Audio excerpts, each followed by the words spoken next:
You are listening to the Enormocast. Hello and welcome to the Enormocast. This is your host, Chris. Hey. Hey, dude, it's me. Wait, what the It's your mid layer, bro. Ooh, thanks. Little dank in here. Who the hell are you? I'm your mid layer. The layer between your base layer and your shell. It's the most important layer of layers, in my fleecy opinion. Anyway, what are you doing? I'm making a podcast in my cold basement. What, is your mom gonna get mad if you turn up the heat, Mr. Podcaster? Yeah, hilarious. It may be a basement, but at least it's my basement. Anyway, I'm kind of busy. What do you want? Well, I just wanted to tell everybody about the mid layer, man. The mid layer is the most useful layer in your closet, bro. Perfect for exercise, climbing rock or ice on dry, chilly days. Of course, keeping you warm and cozy under your shell, or just hanging around. Well, you do get a lot of wear in my life. That's because I know I'm your favorite, bro. I'm a black diamond coefficient hoodie. Warm, great movement, slim fit under your puffier shell, and I make you look like a fine figure of a man. Or maybe the captain of a starship, I can't tell which. But I do make a stylish scene at any occasion, or at least any occasion you'd want to go to. That's pretty true. But check this out. Black Diamond has a whole line of coefficient fleece. Full zip, quarter zip, pullover, LT quarter zip, LT vest, or some other mumbo jumbo. It's all there at blackdiamondequipment.com or your favorite local shop, bro. Coefficient fleece is like wearing actual sunshine on the bleakest of days, my dog. Do people actually go to stores anymore? They should. A good climbing shop is the soul of the sport. Anyway, you should get back to work. The people want their spray. Well, thanks for stopping by, bro. You know I do love my coefficient hoodie from Black Diamond. Love you too, man. How about a hug? Bring it in, bro.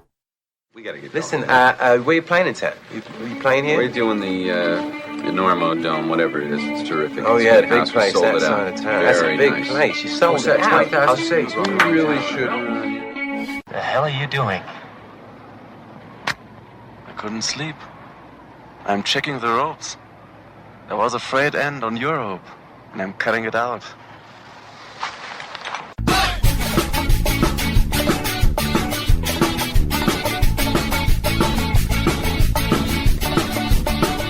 Good weather, bad weather. Now or later, anytime, good time. Today's show is brought to you by Black Diamond Equipment, La Sportiva, and with support from Maxim Ropes. Maxim has been keeping the Enormocast off the deck since 2012. And don't forget our charter sponsor, Bonfire Coffee. Go to bonfirecoffee.com and enter Enormo at checkout for a discount on great coffee and to support the Enormocast. And now back to the show.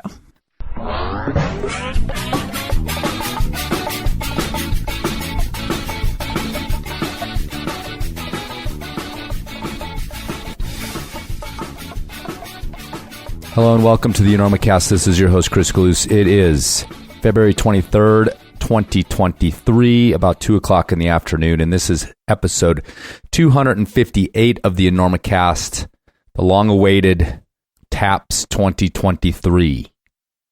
And this is an epic podcast. It may be the most epic podcast ever made. That's maybe a stretch, but it is the longest Enormocast I think I've ever posted that wasn't in two parts. So as you get into this thing, take a break. Don't listen to it all at once, maybe. Just, take it easy. And since we live in sensitive times, I'll put a little disclaimer here. This is probably the raunchiest of all the taps, okay? We talk about sexual congress between consenting adults occasionally. We use the F word a lot. Also, we probably make fun of you. Or at least something that you do, which is fine. As long as you're not hurting anybody, just keep doing it. Doing it in defiance. Like, fuck you, Enormocast. Carabiner on my chalk bag for life. The only people in your life that you normally make fun of, frankly, are your friends and family. So here we are, friends and family.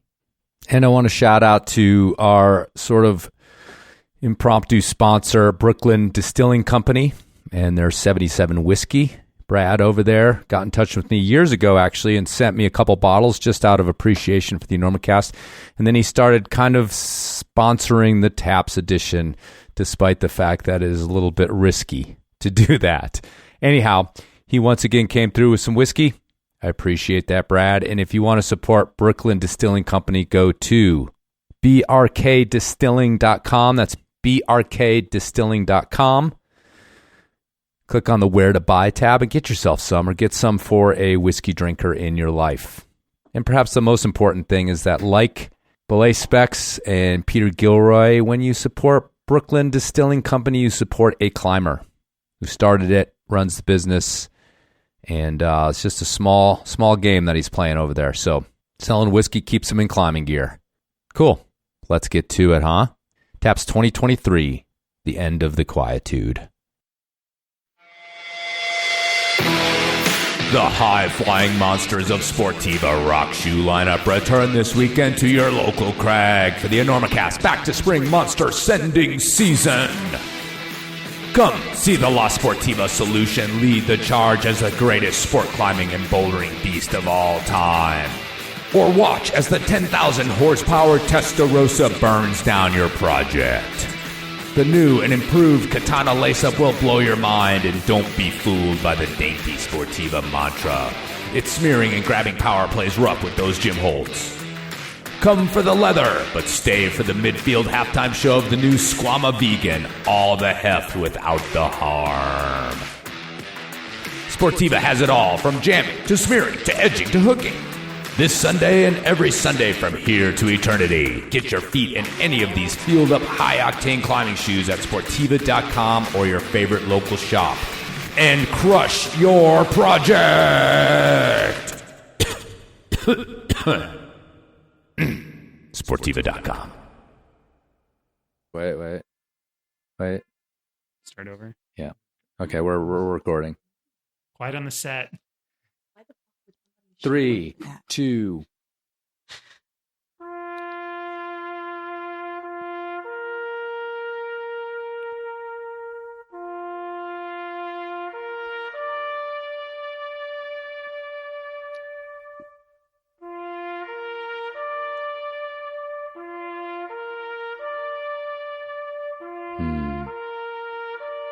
It's a somber way to start the show, Andrew. I'm fired up right now, Chris. I can tell. No disrespect to those in our armed services, but we usually start the show with the song Taps. Which is from an album on Spotify called Patriotic Music for All Occasions. Okay, so there you go. And podcasts. Oh. Yeah. So this would be included in all occasions. So no disrespect there. Exactly. The Taps theme has to do with the theme of the show, which is the dying trends, or hopefully dying trends, or risen from the dead trends in trends that won't climbing, or trends that won't die. And this is a listener mail submitted Taps edition, not entirely, but we've got a whole bunch of suggestions from listeners. So there was people that complained about the same things. But the one that got the most crossover through emails, the zombie of Taps, are bad crag dogs / owners. That seems to be a very hot topic. And the people who don't own bad dogs, or maybe the ones that do, just think everybody else's are bad. But yeah, that just comes back. And I think we covered it quite a few episodes ago. Can we just replay the last episode? Yeah, go find that on last episode. I just wanted to say that, that was a repeated theme, and mostly a by the way. Like, here's my one and my second one, and then by the way, shitty crag dogs suck. So, anyhow, welcome to my guests. On my left here, we have Mary Harlan. This will be number 3 or number 4? Third, please. Third time on the Enormocast. Hi, Mary. How are you? Hi, I'm good. How are you? Good to see you.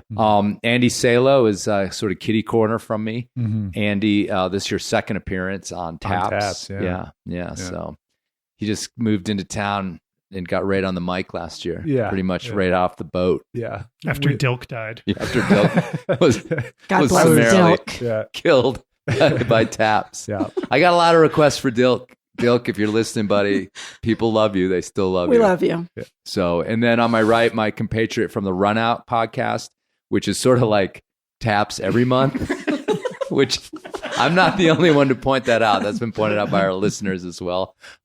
This is sort of a more organized bitch session than what we do on the Runout. Yeah, this is professional, unlike the amateur hour that we're running over there. Yeah, according to Honnold, right? Yeah. There's no quality control. Yeah, no quality control at the Runout. Anyway, Andrew Bisharat's on my right. So welcome, Andrew. Thanks again for doing this. And I think that actually the taps did very much parlay into us joining forces on the Runout. So you've been here for year after year after year. All right, so. Cheers to that, guys. Yeah, I appreciate it. The Runout Enormocast Nexus here on the taps.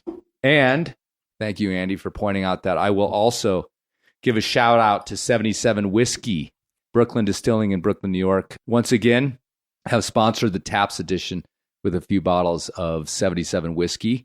And in the show notes, I'll put where you guys can get that. But if you look online at Brooklyn Distilling, would be a great place to start, except for Brooklyn is spelled in the old-timey way. Look on the show notes. Anyway, thanks to those guys over there, Brad, for doing it up again at kind of short notice. He popped these bottles of whiskey in the mail pretty immediately, so appreciate that. And hopefully it will fuel the discussion. I'm going to have a sip. Well, this is already the second bottle. When you were running out for that HD card, we got crazy. Yeah, I forgot the HD card. All right, well, and we're located here at Bergner Law Office studio. So if you need some lawyering, give her a call. She's good, people. She is good. If the Taps edition inspires you to end your marriage, call Bergner Law. Exactly. Because you put it on for the third time. And your partner's like, do we have to listen to that again? Remember how I met somebody new because of belay specs? Well, let me tell you, this is going to help me meet somebody new again. All right. So the rough categories are trends and maybe sacred things that are dying, we think are leaving the sport for better and worse. Actually, that one goes both ways. The other general category are things we'd like to see killed or, summarily put on the iceberg and put out to sea. And that was the heavy one from the listeners. It was they had some things to say about shit they don't want to see anymore. And then the other rough category is the zombies, the things that we've been literally agreed upon getting rid of, and they just keep coming back. Some of the callbacks to the old episodes and things like that. So let's jump into it. Okay. Yeah. Give the listeners what they wanted. Exactly. On the top of my list, and this is a very broad one, so we may be here a while, but is honesty. I think honesty is a trend that's disappearing in climbing, or at least it's a little under siege by social media. Can you give a more concrete example? Well, I can just say that and this was one I was thinking about, but some listeners also talked about this, but just the kind of vagueness of what you actually did on your climb when it's presented in social media. And I think we've been down this is kind of combined with some stuff we've talked about before, but there's the nature of social media, and it's like condensed version. It's like people may feel the need because of the space to leave out sort of the details, but it can take very egregious examples. I mean, you could just flat out lie, but I'm talking more about just not kind of filling in the details of what actually happened, if pitches got red pointed or if they got top roped. But hasn't that been going on since the dawn of climbing? It doesn't seem like a new phenomenon, but we could talk about it. It's great. Yeah, let's go. Well, I think what you're describing is something that annoys me a lot, which is these Instagram captions that are, they're just hard to plow through what it is that someone's saying. It's like, did you do this route or not? And it's 500 words of just blather about the process and the experience and the journey, yeah, and all ticking all the boxes on their story. But it's unclear what it is, and it dovetails in with the death of climbing journalism in general, where there's no news source or official news report that just says this person did this route and it's this hard, and other people have done it too, and they have also confirmed that it's this hard, and whatever it is. It's instead everyone's just getting their information about climbing through these kind of opaque journal entries that are just these public Instagram posts Is that kind of what you're like getting at? Yeah, Chris? I mean, it's a broader, it's a broad thing. And again, what you're saying, Andy, is definitely true, that it's always been in climbing. But I think, we had these ethics battles in the past where things, that people were forcing each other to hammer them out, and certainly lying flat out about your climb. And that's not really what I'm talking about. Like going on Instagram and posting like, I climbed 14A yesterday, would be suck it. Yeah, suck it would be in a picture of some cliff, could be a total lie. But it's more like the manipulation, and it's like kind of in my thing I've noticed recently, and this is like a total, mean little bitch, but like if someone's like, yeah, I just did my first 512, it's at Red Rocks. Well, no, it's a 12A. Or a 12 minus, like call it what it is. Yeah. There's an enormous difference between a 12A and a 12D. And I would never, personally, I just would never say. But what you're getting at, do you know what I mean? Like but like the person that's psyched on their first 512, do you really think they know the difference between 12A? I don't think they're honestly. I know, but they know what they did. I don't think it's intentional. They're leaving that out, though. I think that's what I'm saying. There's two different things. When you're not. If you said, I did my first V7 and you did Face in the Crowd at Little Rock City, everybody knows that's the one. No. You're missing my point. Is that route rated V7? Yeah. Officially? I don't know. I haven't seen a book. Okay. If it is in the book and it's V7, that's not what I'm talking about. Yeah. I'm talking about like, I did my first 512. Like. Right. But we don't. Or it's like I climbed El Cap and it's like, well, what did you do? Right. Like, did you just like get your ass dragged up there by your dad? I mean, you know what it was because you climbed it. Like know what it was because you climbed it. In the book, it says it's 12A. I'm not saying whether it really is 12A, but you did your first 12. Yeah. No, you did your first 12A. Yeah. You didn't do your first 12B or your first 12C or your first 12D. You did your first 12A.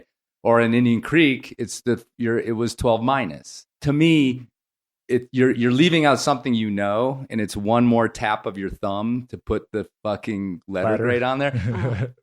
and if anybody who climbs knows, you can climb 12A for the rest of your life and maybe never climb a 12D because there's a vast, enormous difference between the two.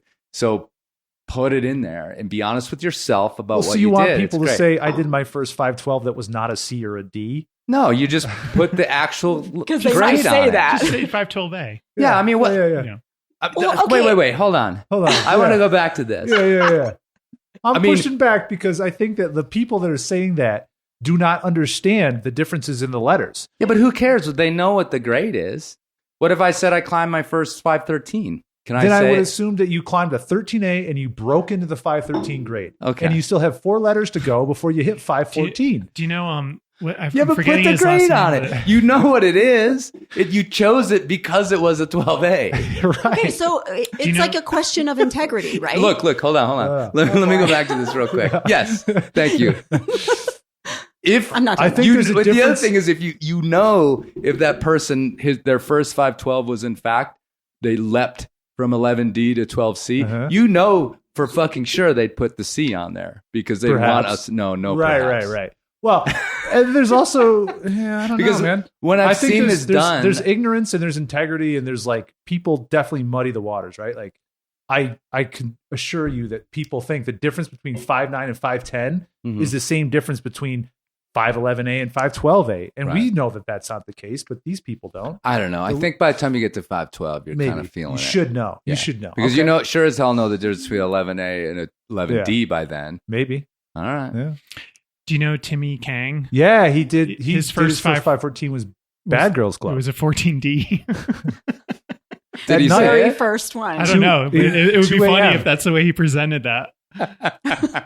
I know it's a small thing. I just like it's a little like straw on the pile of like muddying the waters. And the one person the person who wrote in about this, or one of them wrote in about the fact that like tactics matter when you're doing something that's dangerous, and that was their point was like you know if you go and you say I did this, you know, if we're talking British people like an E8 or an E9, like there's so many ways in which you could go about that. Did you ground up? Did you top rope the shit out of it? Like Did you shit your pants while leaving? Yeah. I mean, that's a good part of the story, but true. they were pointing out like, yeah, let's get, you have to put some of the details in because They matter. They Details matter. Yeah. So- Okay, I really All right, want to say this. sorry, Number go. one, it seems to me like it's a question of integrity versus maybe ignorance, right? I mean, that to me is the difference between what you guys are talking about. And just to address what the guy said that wrote in, it also really does bother me when you get on a route in the Black Canyon and somebody didn't tell you that it's run out for the first 40 feet of the first pitch or something. Like, that's kind of annoying. But what's more annoying is when people are writing the monologue on Instagram, like what you were describing, Andrew, where people are writing this monologue and you don't really know what they did. They're not giving you any details and they're talking about the quietude. Like, I actually, How their daddy didn't love them. yes, their daddy didn't love them and they felt quietude. And I'm like, I don't want to know about your quietude. I actually want to know, like, how was the route? What did it feel like? What was hard? What was not hard? Like, There should be this like Russian style template where it's just like name of route, grade, yeah. days to complete. Yeah. Let's just get- like very Let's like get the real information here. Like, let's stop talking about our effing quietude. What do you That's mean? why What is I do like the quietude? green- the like green your boxes. journey? Are we that what we're talking It's about? your like journey into the quietness of nature and the way it feels with Okay. the wind on your face. Okay. All right. quietude. Okay. Quiet with the quietude.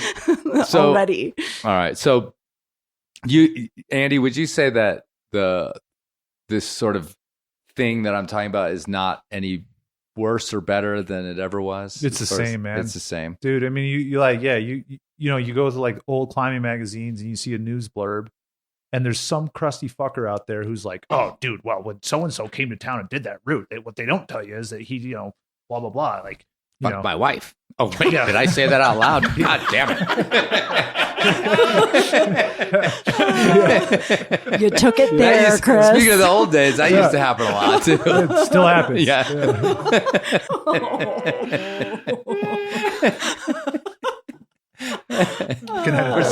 For some reason, there's some story about that popped into my head. Actually, Was it like a wolf thing? Were you Yeah, involved? might have That been, one? yeah. Something like that.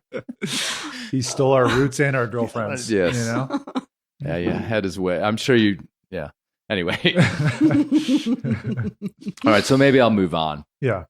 So- Well, what's funny is that, so I think that problem's been around in climbing since climbing was ever, documented and pushed forth. But, I also think that social media is doing the social media thing Yes. where everybody can now do that. Right. So it's not just the one guy calling Climbing Magazine from the payphone at Wild Iris being like, yeah, I flashed throwing the Houlihan. And Right. now it's like, with a phone, you could do it. So that kind of does segue into the one of the other ones, which is the influencers thing. Yeah. Which Well, I think a lot of that's for a little bit later, though. Oh, sorry. Yeah. Oh, dude. That's on the death list. What list is this on? This is on trends that are dying. And I have this old person way of thinking that it's all crumbling. But then I started thinking about when you were just talking, like maybe social media keeps us honest because the payphone to the one editor. It's harder to fact check, man. Yeah. Like you got to call the dude who may have Right. been there. It's like, yeah, I don't know. I mean, it's like sort of when Saeed, I think when like Saeed's thing fell apart. Yeah. I mean, it was easier because it was like, oh well, I know people in the Frankenmuir and I could go call them and Right. oh, conditions were actually terrible that day. Yeah. I don't know. And I'm not like calling people liars because they said they did their first 512 No, when it was no. a 12A. I just want I want everyone to like step up their game because it's like, be honest with yourself. What did you really do? Like Integrity. integrity. It's what you do when Anyway. nobody's looking. So maybe integrity's on the chopping block and Yes. not honesty. Honesty. Mm-hmm. Such a something. How's that go? All right. Anything else to say about that? No. Don't Okay. bang my wife. Or my husband. Unless I'm watching. Cock-a-doodle-doo. Wedding rings are the original red tag.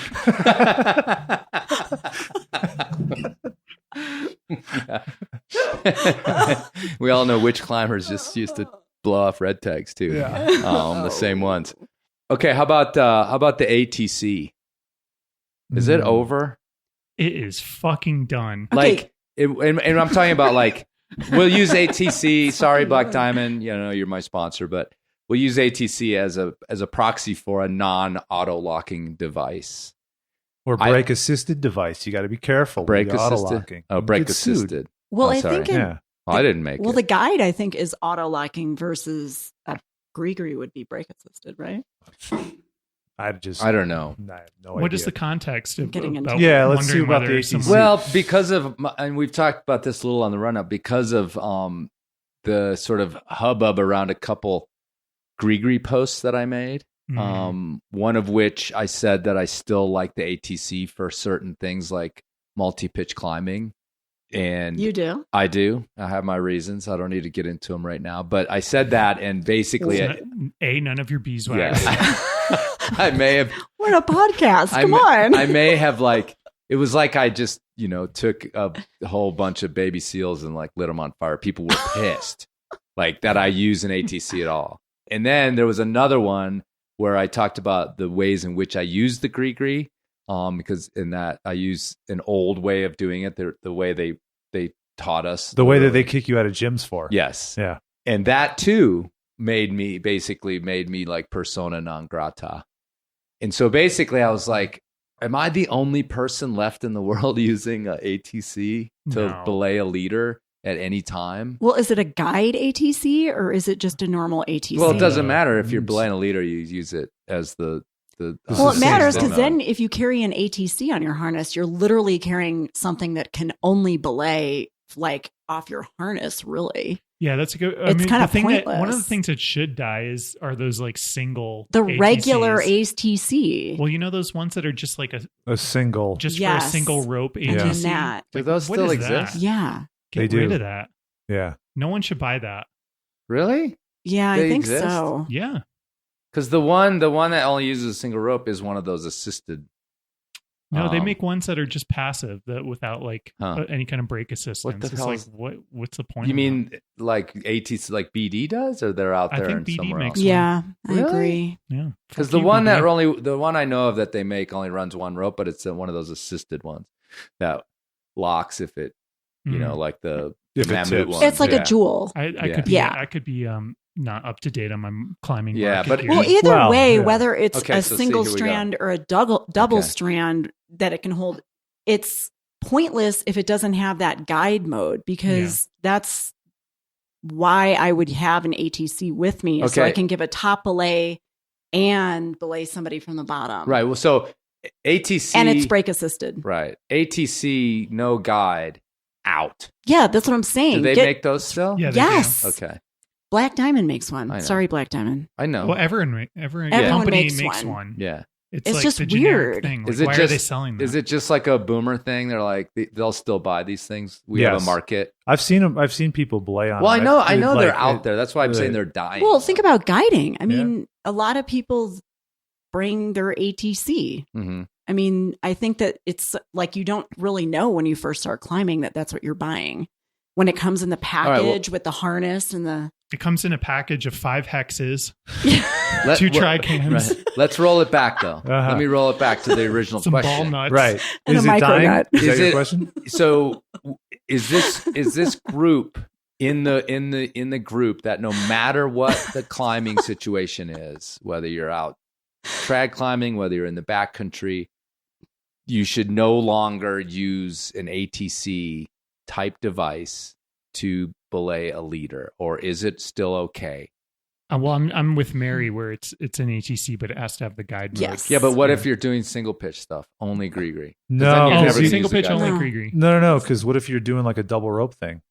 Yeah, you need it for rappel. Yeah. No. You need like you're belaying somebody who's climbing on double on ropes. 2 ropes. Yeah, there's Yeah. there's I mean, a you bunch could of try it British- with 2 bunch of British Grigris. listeners are like, Yeah, they're getting all yeah, bloody yeah. fucking worked up. Yeah, because you Hello. they're the only people who use double rope technique, and I guess maybe some of you gunks. Have you ever tried to duct tape 2 Ice Grigris climbing together? too, Chris. Thank you very much. for the 4 rope? For the 2 Grigris.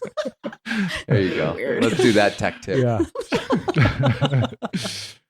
Because I mean, plenty of people still use them, Sure. and since I made that post about using them multi-pitch climbing, I have not I don't think, gone multi-pitch climbing. thought you were gonna say I've not slept a wink from harassment.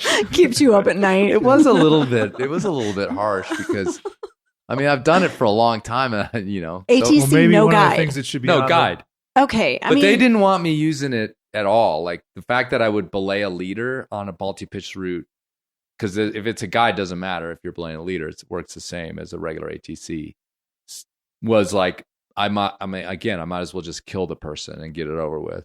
Oh, yeah, that's crazy. Yeah. That's a crazy opinion. Okay, So I think maybe what goes in the TAPS things to die are That opinion. people minding their own fucking business about what that's you climb dead. with. That's long. It is dead, yeah. Minding your own business is Yeah. dead. Just shut your fucking mouth.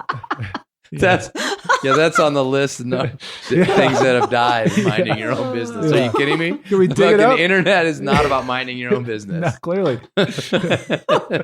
Yeah, and I won't get into the whole other thing about the ATC Yeah. or about my gree technique.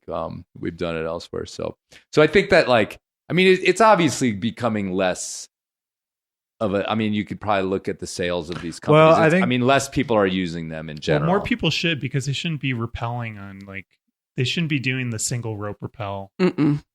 Or oftentimes they're simul rappelling. Mhm. Yeah. I think the data points we to did look at simul would be rappelling on a previous taps. for look sure. at what gyms are doing and what is a gym requiring a gree as Absolutely. a belay test, right? So Oh, it that's a would good seem that if that's the case, then ATCs are on their way out. Yeah, no, Because I don't for know how sure. many gyms anymore you could even belay with an ATC. No, I got. Yeah. I was at the. Is it movement in Boulder? Is that the? It's not a Mhm. momentum. It's a movement. It's like- one of the M words. It's like having a movement. You go there. I usually do have a movement before I start climbing, but anyway, that was an easy joke. But Exactly. That dude got shut down right next to us for using his ATC, oh yeah. and it was, of course, an old guy. At the climbing gym. I've been belaying for 40 years. Exactly. And he goes and Yeah. writes an angry post on Yeah. Mountain Project. I'm more Exactly. dangerous using a gree than I Yeah. am an I would have ATC. posted about it on Super Topo, but it's been shut down. Oh, really? You didn't know that? No. The taco's been gone for years. It's like, Yeah. That's good for you. I'm the old guy. The fact that you didn't know that is actually a badge of honor. That you did not lose one single night of sleep over the taco closing down, and there's a lot of people that did. Yeah, so I think most gyms are not, because I think statistically or whatever, it's your mom. Your mom's calling. I mean, literally. Your mom it's says her mom. hi. Yeah. Hey, mom. Mom, Yes, honey, I've been trying to get you. I'm on a podcast right now. I'll call you back. Okay. Okay. Bye. I love you. She's like, a what now? Honey, I think we need to call the police. I think Mary's smoking a pod cracker or something.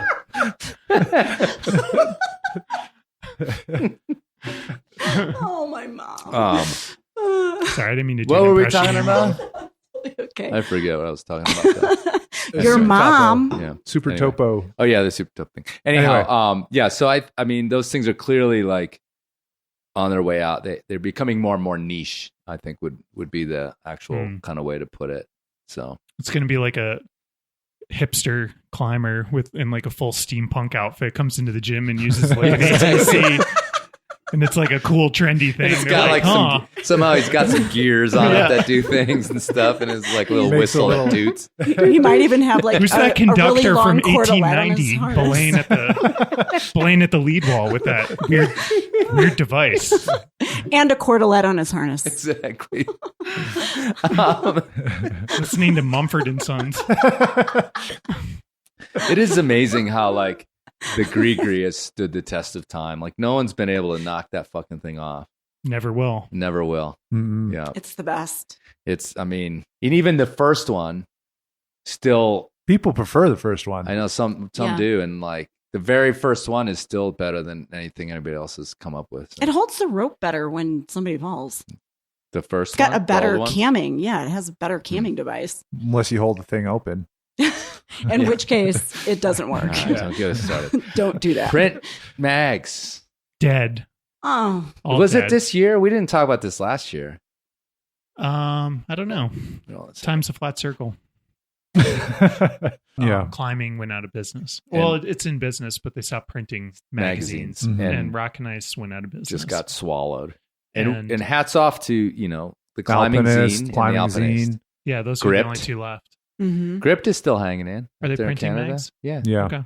So That's why. And hey, Route Setter magazine. I mean, I know you guys have all picked that up. Oh, and is Gym Climber still on? No, that's done. Mary, it's 2023. The Olympics are over. It hasn't Sorry, been. guys. Yeah.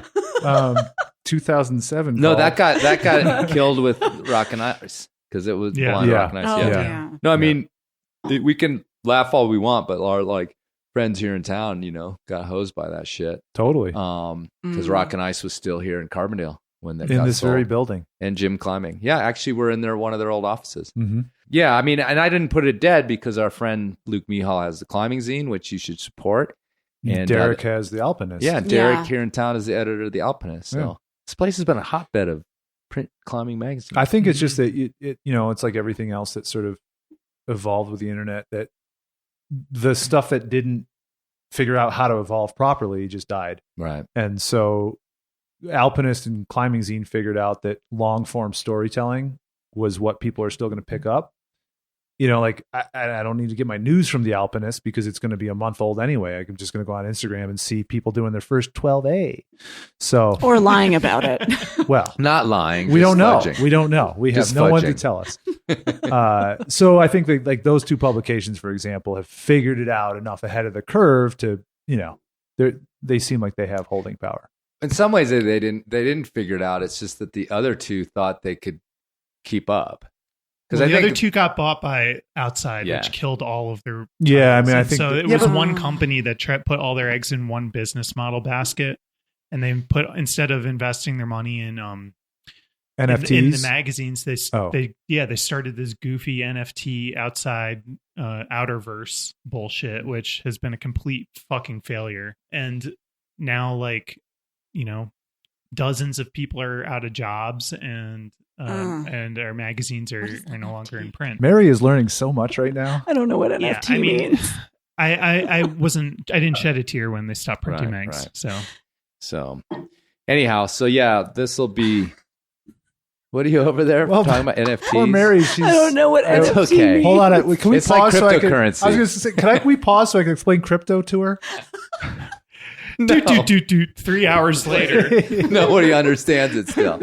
I was just going to make something up. It was going to sound convincing. There's some guy in the Bahamas that is involved. That's all you need to know. Time. The guy that lives on the Virgin Islands is the crypto guy. It's another acronym for you, Mary. I got acronyms. Yeah. Okay, the thing you need to know about NFTs, the thing you need to know about them is nobody knows what they are. It means non-fungible token. That's what it means. So neat. All right, moving on. Yeah. If you don't understand that, then there's no hope for you.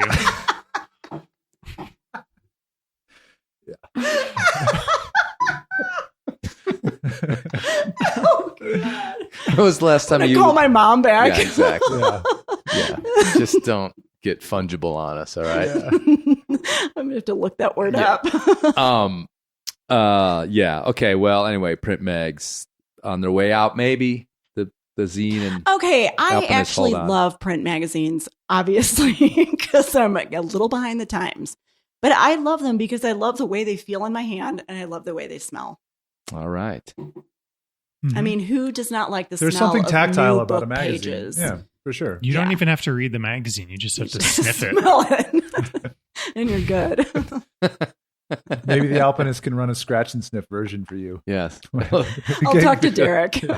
It'll be like one page will have Messner's double boots from 1968. You'll be like, I did say that the smell of somebody determines how Messner's hard they climb. It's an Adidas ad. You said that on the Enormocast. I did. That their stink matters. There's a measure of their capacity. Peter Hebler's Long John crotch.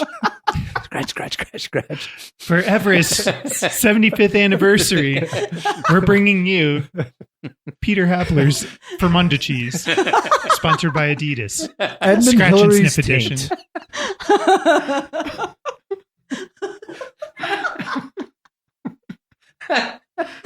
Oh my God.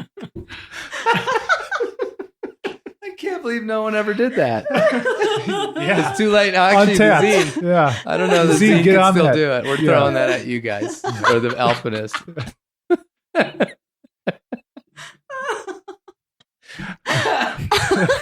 All right. The last one I have on my trends one, and these are mostly been ours, not the listeners, although people have piped in about this, but K2 was once like the anti-Everest 8,000 meter peak. It, all the tools are over there and all the hard people are on K2, but I think that's kind of getting over. I mean, didn't we see some big heinous picture of a conga line type thing on K2 now? Yeah, K2 is the new Everest. You have to go to K1 if you want to be really extreme. Or K3. Yeah. Which K's? Shh, that's 2024. Yeah, exactly. Don't blow it. Sorry. They haven't There's announced a bunch where of it is K3 yet. guys that so- are like, shh. Yeah. There's a K7. I know there's a rad. K7. That's got some rad house root on it or whatever. Yeah. That's going to be the new Everest this year. But it's like they couldn't hold, it's like they couldn't hold it together. You just can't hold 8,000 meter peak climbing together as a. Well, I think the real answer to this question is that weather forecasting changed, and the guiding industry just got like so efficient and dialed in that they just figured out how to move their operation to all the 8,000 meter peaks. And K2 is in part really hard because of the weather patterns in the Karakoram. From what I understand, I've never been there, but so I think that's the reason that the Everest junk shows come to K2, and it's probably only going to get worse this year. Actually, it's probably going to get worse because I just saw that Everest on the China side is like they might just have closed that down, and so no one knows what's happening with the China side of Everest. So I think there's a whole business or operations or whatever they're called, guides who are normally based on the north side who are going to be moving to other mountains, and maybe K2 will be part of Why'd it. they close it down? China's COVID just or really just being weird. China's weird. Yeah, There's I a don't know what it political is. thing, probably. They're They setting put up all their weather money in balloons. weather balloons. Right. Yeah. That's where they're sending them from. Yeah, that's the weather balloon launch site. They just get to the top of Everest and just And let let it it go. go. Yeah. Because then they're already at 30,000 feet or whatever. Did you guys, when you were in grade school, did you ever release balloons into the sky? Yeah. It's just like with notes to send it back. Yeah, it's just like the worst environmental Totally. idea, but like I think our generation, every kid did that. Launching a bunch of rubber into the Yeah. sky. Yeah. And then did you do them with the note cards? That was I the don't thing remember. at school. And then it found, please return from wherever. And then you could find out how far it flew. If someone picked up Did some not trash off the floor, off the ground in the woods, or fished it out of like some pond. It was like, Pull it I out of can- a seagull's Yeah, neck. exactly right. After they cut the tuna open, they're like, look, there's this card in here. The freaking dolphin. Anyway, Chris Kalou sent this one. Oh, look, he sent it with a 6-pack plastic thing. It's got 2 otter babies stuck in it. Yeah, you just open your can of tuna and it's there. Holy It found its way home. That would be amazing. That is so So anyway, K2, good day to you. Good. You used to be so rad. long, K2. You were the raddest thing ever. Yeah. I think we should actually, though, just note, like as a side note, that part of the reason also that K2 is done, and for that matter, Everest, is that there are some pretty like rad lines going up elsewhere that are pretty futuristic by pretty awesome people. It's part of the reason that some of those things aren't popular anymore and shouldn't be is because there's genuinely amazing climbing routes going up in other places. Honor those people. Right. From a climbing standpoint, that's Yeah. why we've forgotten about it, because it was like 2 or 3 years ago.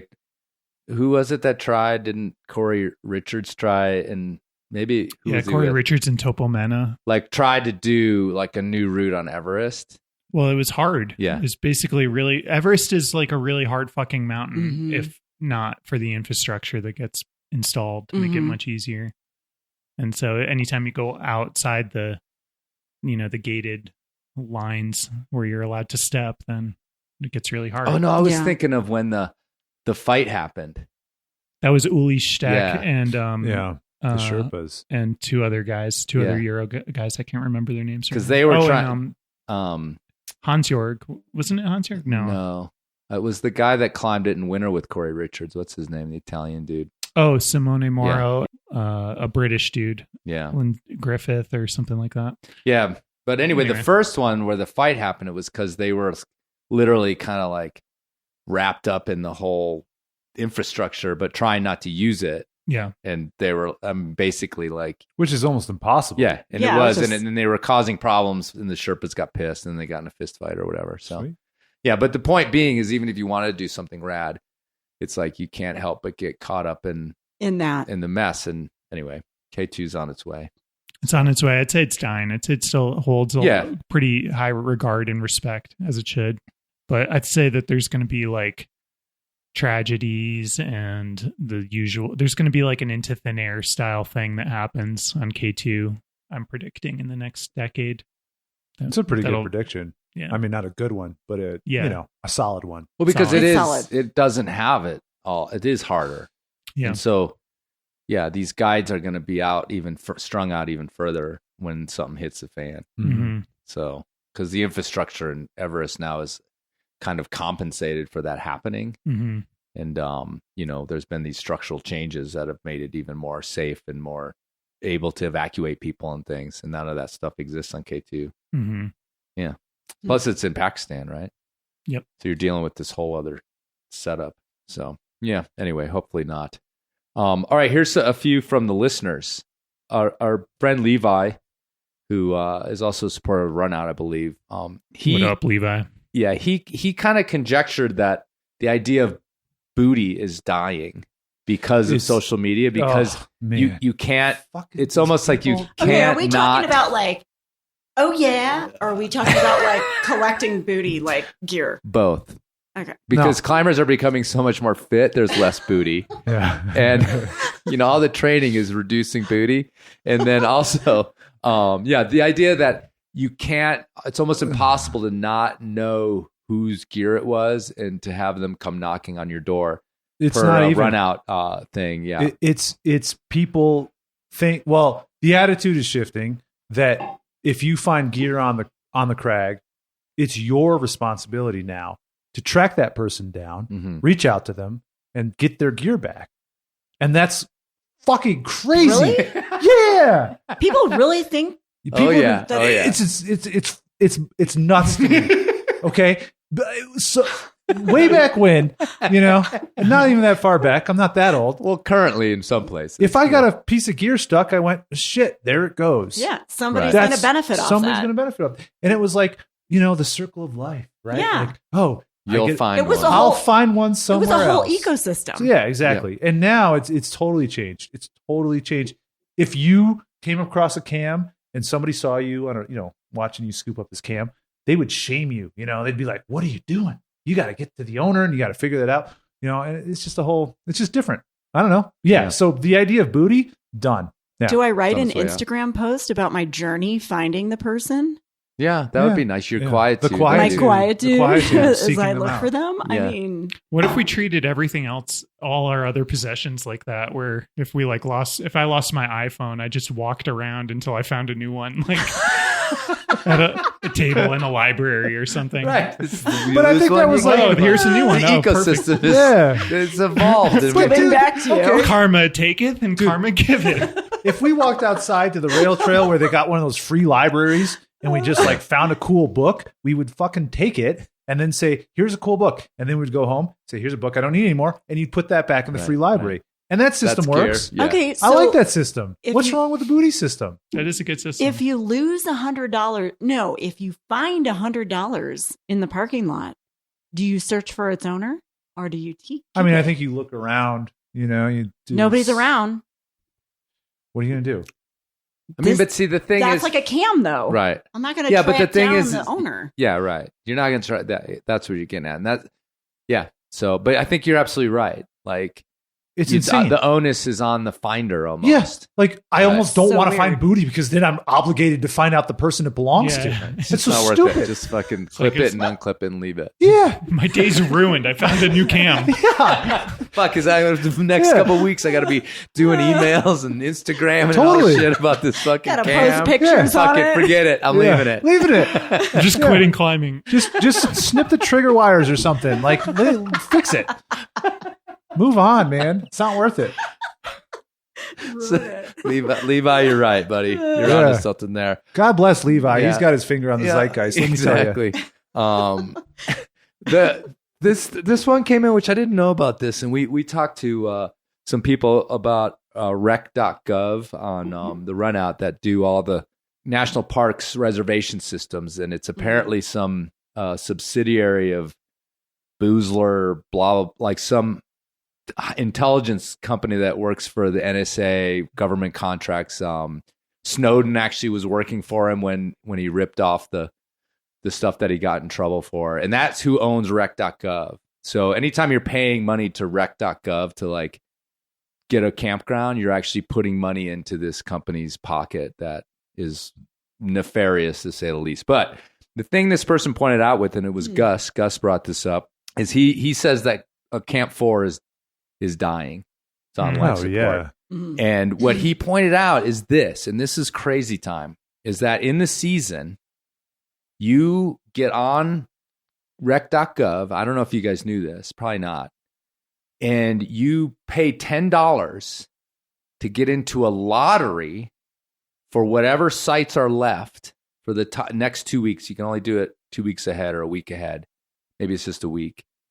And if you don't win the lottery, they fucking keep your $10. Yeah. Oh, yeah. So here, check this out. Fuck so that. I looked at Mountain Project about this when I saw Gus's thing. Of course, I found the forums that talked about this. But one guy like showed the equation. Like he had put his $10 in when there was 11 sites left, right? Which if it's $10 to get the site too. So the sites were worth $110 to rec.gov and whatever piece the government gets.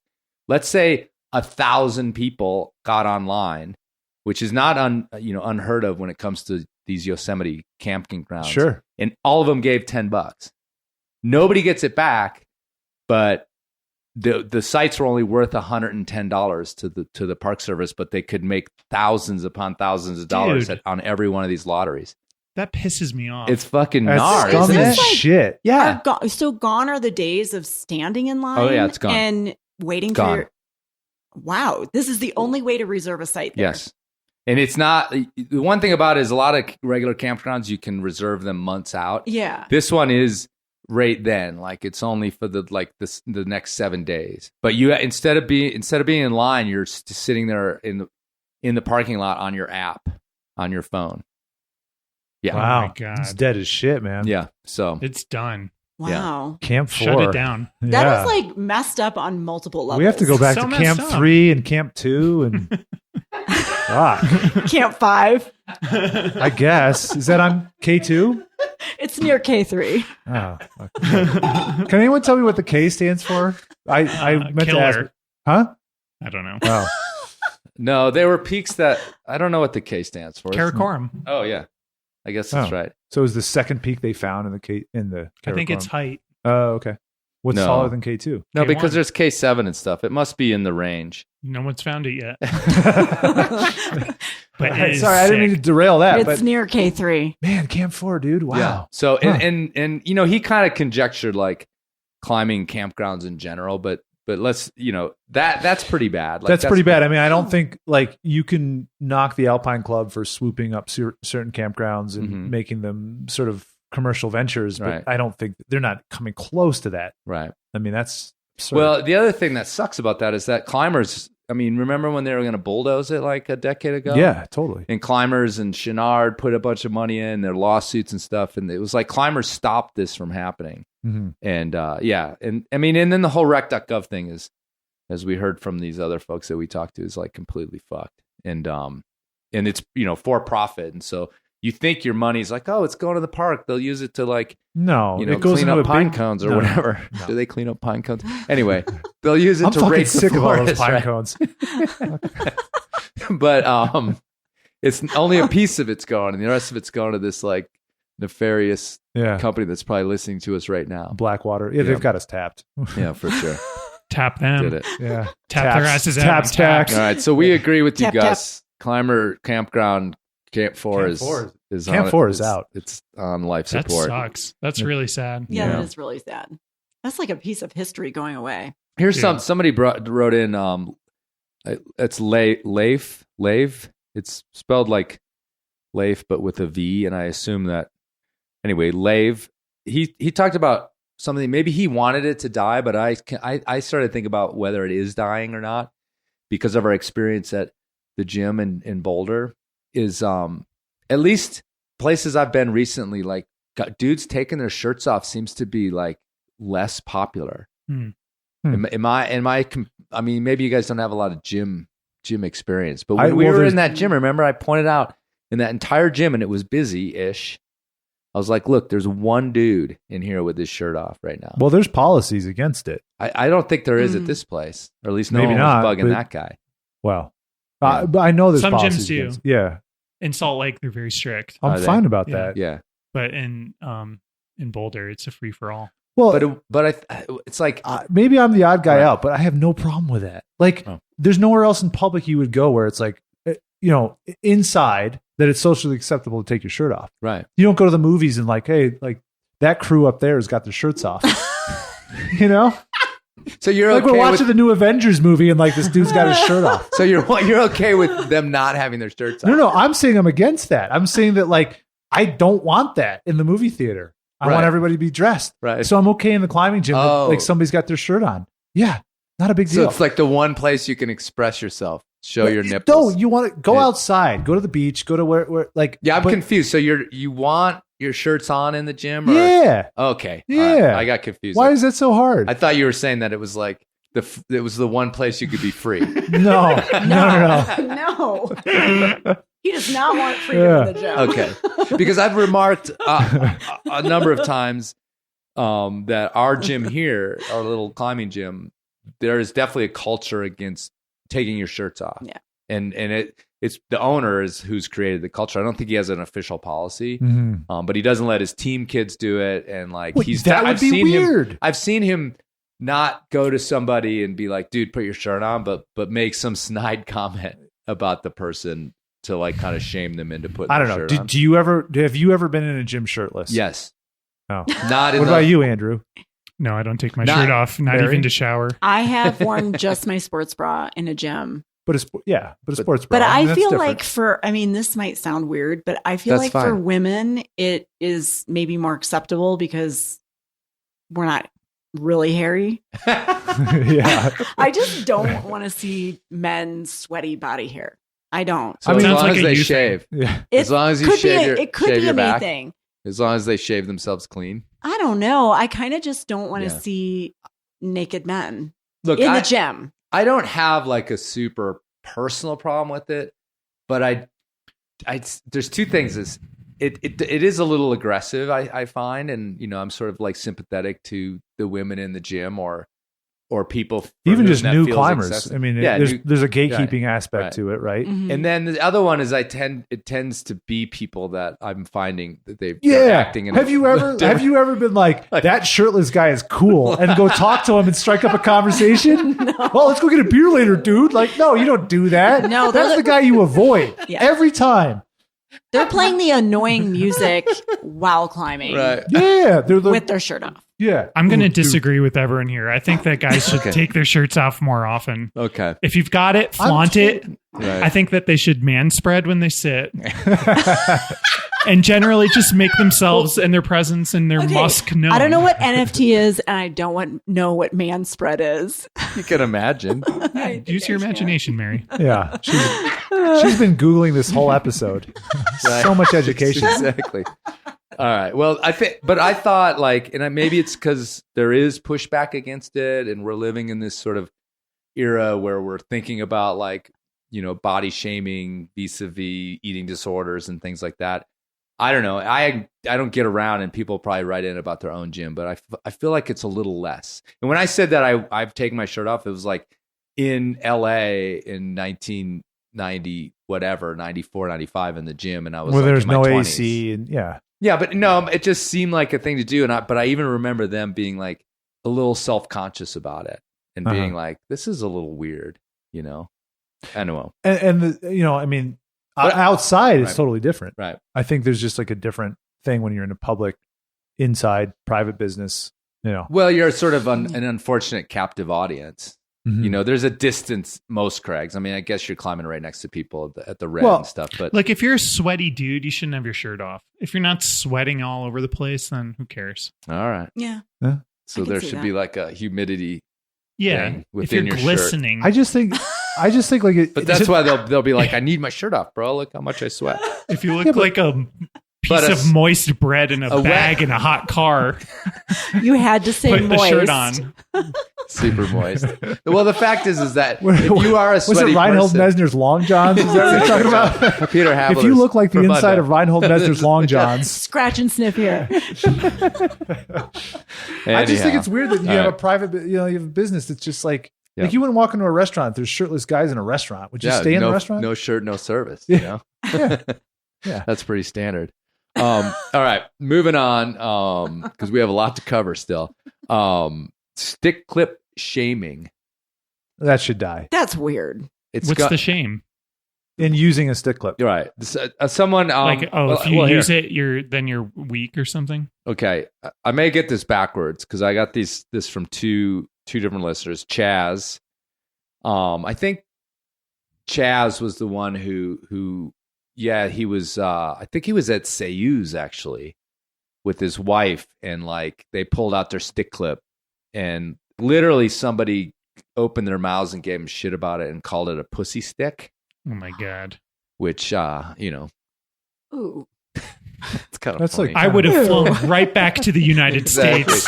I mean, right then and there. I think it was an American because it's a pussy stick. How you say? I don't think the French guys would be fucking giving anybody shit about it. But he was just like, I thought we were over that because I mean, it's been when they first were invented or they were first being widely used, like half the people are like, you didn't do the root if you stick clip the first bolt. But I just felt like that was kind of gone. Like no one's got a fucking problem with it. I don't have a problem with it. But let me add this little wrinkle is Trinidad, who wrote in, has a problem though with like the double, triple stick clip, like clipping two or three bolts. Why has she got a problem with that? That's a yellow card on a day. Because she says, it's like, well, what are you doing now? Why didn't you just do the root? Like, why don't you just top rope? Well, how do you not know that the first bolt's like a directional for the blayer? I don't know. Or the first bolt could be bad. If it's a 4-bolt root and you clip the first 3, you probably can't say you've done the root. You're in Wild Iris. Yeah. You're clipping the fucking anchor at the erratic or whatever. That's no good. Yeah. I think that, the rule should just be whatever you could reach with a stick clip is fair game. That's just easier. Right. And whatever makes you feel safe. Well, yeah. I kind of want to feel safe. It's sport climbing. You shouldn't, you shouldn't hit the deck. Yeah. Right. You shouldn't, it's not bouldering. Right. Yeah. Well, because that's the thing is actually, in my estimation, on most sport climbs, the second bolt is the dangerous clip. Yes. Because you're going to fall off, and if you pull a rope out, you're going to fall far enough to actually really fuck yourself up. Yeah. And I just brought it up because I was like, I thought it was over, like the stick clipping shaming. I got to say though, there's a part of me that would just be like, yeah, rah, do whatever you want, clip this third or whatever bolt makes you feel safe. But personally, if I did that, I probably, in a lot of cases, not every case, I would think like I didn't really do the root. Like I'd have some qualms about that. It depends on the route. It depends on the route. Yeah. But you know what I mean? Like if you're stick clipping higher than like everyone else does, yeah, and it's not because you're just making it easier for yourself at some point, and you kind of know that. I don't know. Right. Yeah. You know what I'm saying? I mean, I guess the only thing that I would say to that is that if the person is wanting to stick clip to the third clip, they're probably feeling uncomfortable enough with the route to begin with that it's less about sending the route and more about definitively feeling safe. Mm-hmm. So it could be just a matter of that person would feel better about stick clipping to the third clip. I'm saying this because I've stick clipped to the third clip. Well, me too. Yeah. But I guess maybe. And felt safe because I was doing it because I've stick clipped the anchors and had no qualms. I wrote about it on my Instagram post. Yeah, you stick clip all the way my up. first 12A. Oh, really? Yeah. No, your first 12. 12. Sorry. Yeah. Not 12A. I didn't specify. Sorry, Chris. In quietude. The journey. It was about the journey with your stick clip to the anchor. It was wobbling the journey all around. of the end so of your high. stick clip. Yeah. Exactly. It was super hard. Like totally windy. Yeah. Okay. It was one of the most How many brilliant stick clips clips I've ever seen. do you think it's legit to attach multiple stick clips? How could you do that? I don't even know how Well, you can get a Isn't long that the- stick clip. I isn't mean, that there's the no like trick? regulation. I length. literally Right. bought my first stick clip and I made sure it was long enough to stick clip the second bolt on what's the route up by the Pullman? The Feast. The Feast. Yeah, because I was like, I don't like that clip. And so I went and I was buying a stick clip, my first one, and I was like at Lowe's and I'm like, well, here's the 8-foot one and here's the 12-foot one and here's the 16-foot one, all in the same bin. I'm never going to carry this anywhere but rifle. I'm getting the 16-footer, baby. And so I got the daddy sized one. But what I'd say about that, because I've stick clipped third bolts before, but I think on a route that would personally matter to me, like, okay, this is a step up and I'm challenging myself with this route, I would also have a little like queasiness, or I would make some decisions based on that as much as like safety or whatever. But sometimes if you're on sighting, you're at a cliff, and I always mutter like climbing over 50.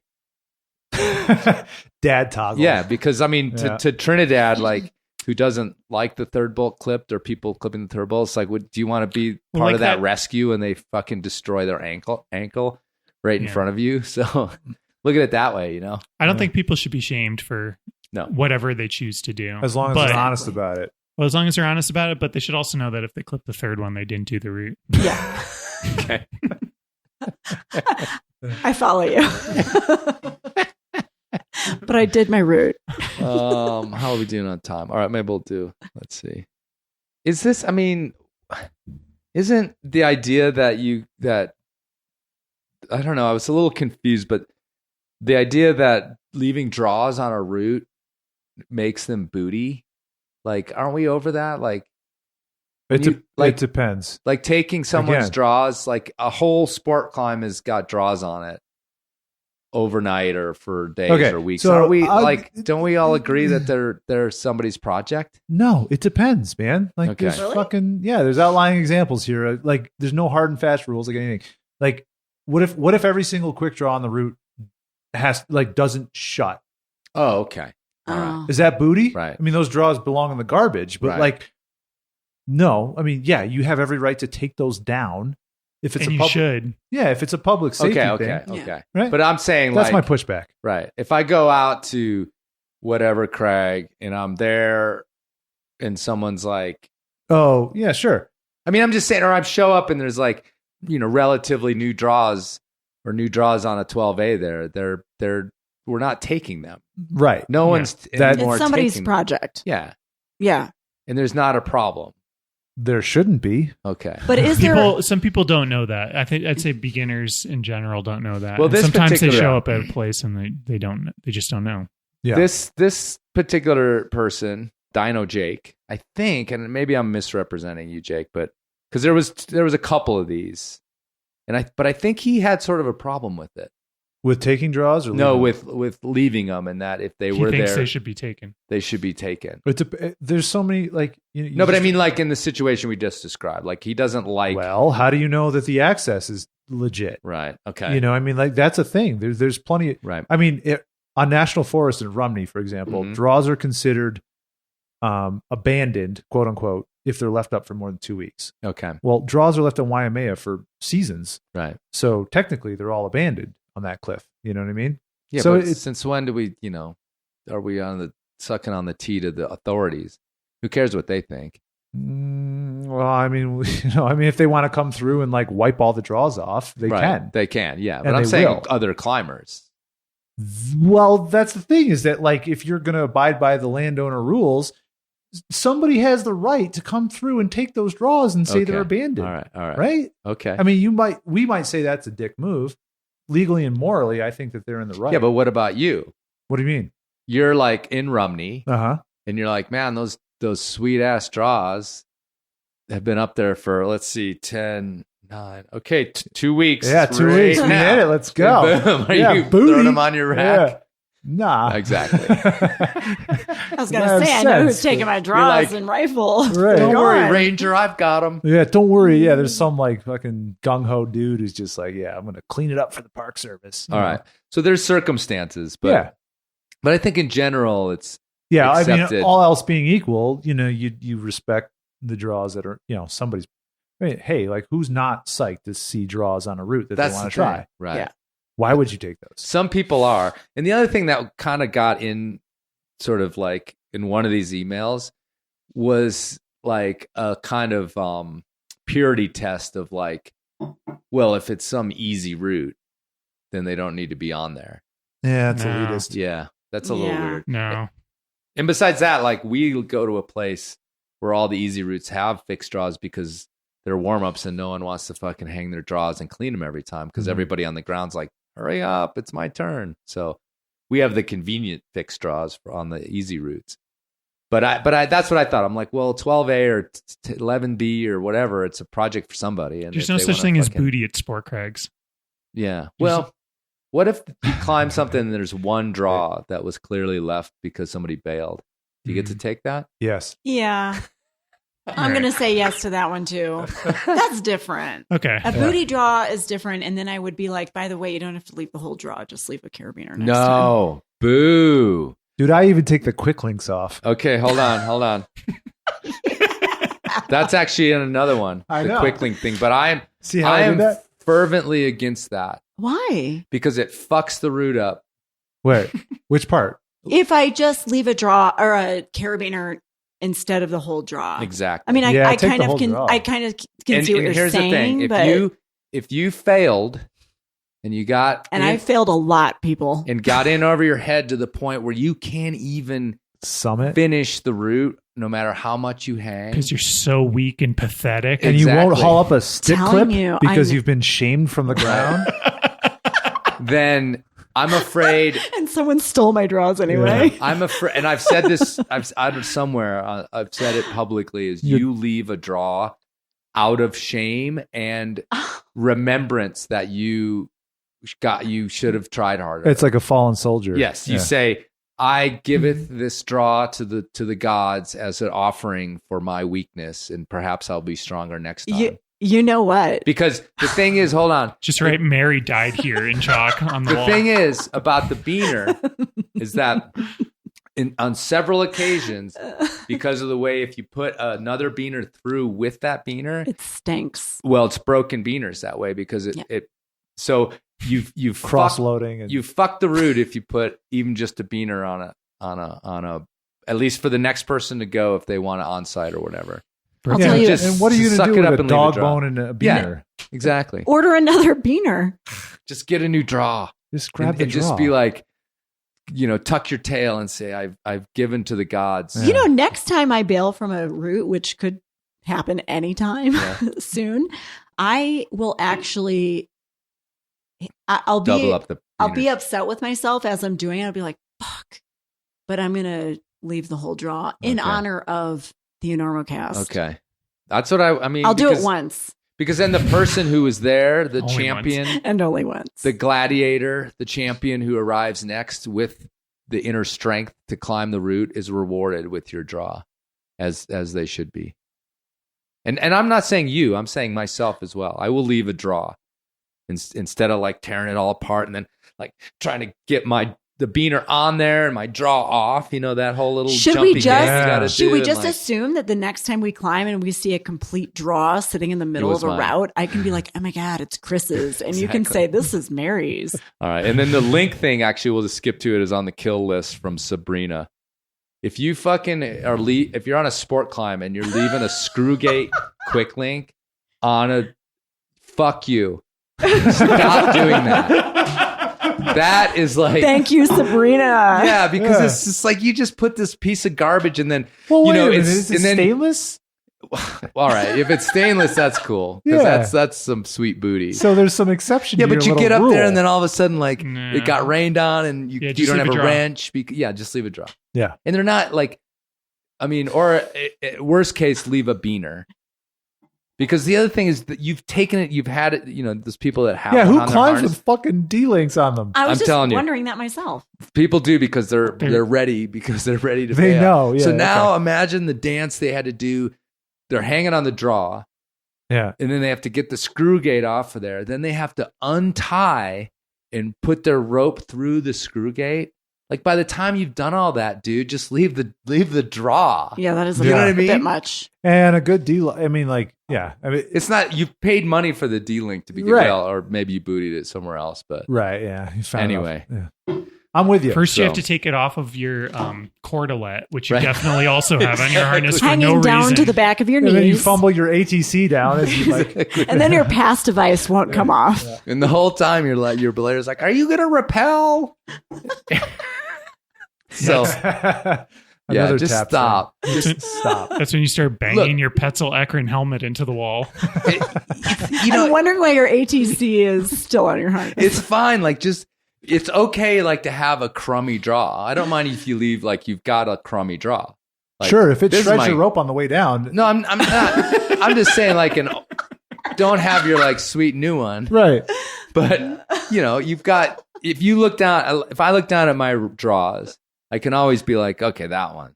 That's because you don't climb with screw links. I know, but I'm just saying, like, I know, You should I'm start. like, I'm not going to just throw my brand new one on. I've always got Yeah. at least one on there, probably, that's like I've had that Haggard. one for a while. Totally. So anyway, It's leave the sitting draw. next to your chalk bag that's hanging off of a carabiner from your Yeah, use the haul loop. carabiner in your chalk bag for crying out loud. Your haul loop does not need it. Because if you got a screw link on your harness, sport Yeah, climbing, you don't have a sure chalk as fuck- belt. Yeah, exactly. You sure as fuck got your chalk bag on a beater. Carabiner. On a carabiner that is Yeah. not rated. Yeah. That's the problem. Yeah. They'd be like, use this, but it's made out maybe, of plastic. maybe don't use that one. I took it off my book bag, but I got it with the water bottle I I was bought gonna the say, I other held day, my guys. water bottle on my backpack and Came At with my REI. trapper keeper.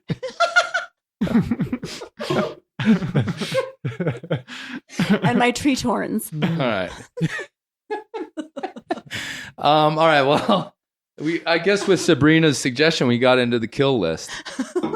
yeah, because we're killing quick links on yeah, sport routes. Yeah. So we've switched over. Is there anything I missed on the trends to die? No. Well, as long as we're on the kill list, let's talk about some things that died. The Tom Egan Memorial Route, Yeah. R.I.P. R.I.P. Fell off of Snow Patch Spire. Is that what it was on? Mhm. I believe. Yes. And the bugaboos. Yeah, massive rockfall just took away like a 6-pitch route. A bunch of other routes as well, but that was the famous one up there. Matt Siegel and Will Stanhope's route for 14 splitter finger crack. Mm-hmm. I mean, there's a bunch of boulder problems in Chaos Canyon that are now buried. Oh yeah, that's right. Oh, yeah, that that happened big this thing year. last That was this summer season, yeah. or fall, So, really. Yep. Yep. So, sayonara to those things as well. yeah. Can we officially pronounce speed climbing dead? No. Is it dead?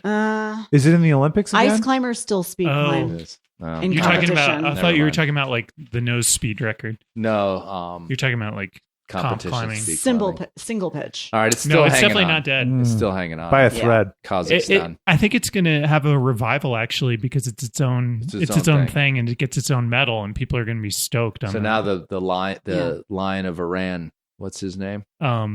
Reza, I Reza think. something, Yeah, yeah. he's The like RZA? a fucking beast. The RZA. The RZA. RZA, sick. Yeah, the Wu-Tang. He's also in Wu-Tang. Imagine that. But he's that Solid guy's like rapper, the serious speed speed climber, climber. but a lot of those guys couldn't hang because of the multidiscipline thing. So yeah, maybe it'll see a resurgence. Yeah. Might be wrong about that one. Yeah, it might be cool now because the actual really good climbers or the good speed climbers are going to be able to hang. Mm-hmm. Okay. Yeah, yeah. So what's the deal? You brought one in about on the kill list about short people complaining about climbing. Yes. I think that the short hood victim narrative that short people tell themselves about how they're at a disadvantage in climbing should just be done with. Because in my estimation, aside from a few routes that obviously your body like just doesn't fit or you're not tall enough to do, which are very rare with all of the routes in the world. Especially if you get out of the gym. Yeah, get out of the gym and climb real rock. There's no downside to being short. And in fact, I think that there's plenty of upsides that don't get discussed as much, which are proven in lots of physiological studies around leverage, and having shorter limbs improves your leverage. It's easier to do a pull-up with short arms, just as it's easier to squat with short legs. And but it's harder to see over like the steering wheel. It's harder to get stuff off the top shelf. Your fingers are smaller, so the holds feel bigger, Yeah. and you're lighter. And being light is objectively better for climbing. So I'm sick of hearing short people complain about being too short to do routes. If just figure out better beta. You might not be able to do the beta that taller people than you do, but you just have to do different beta.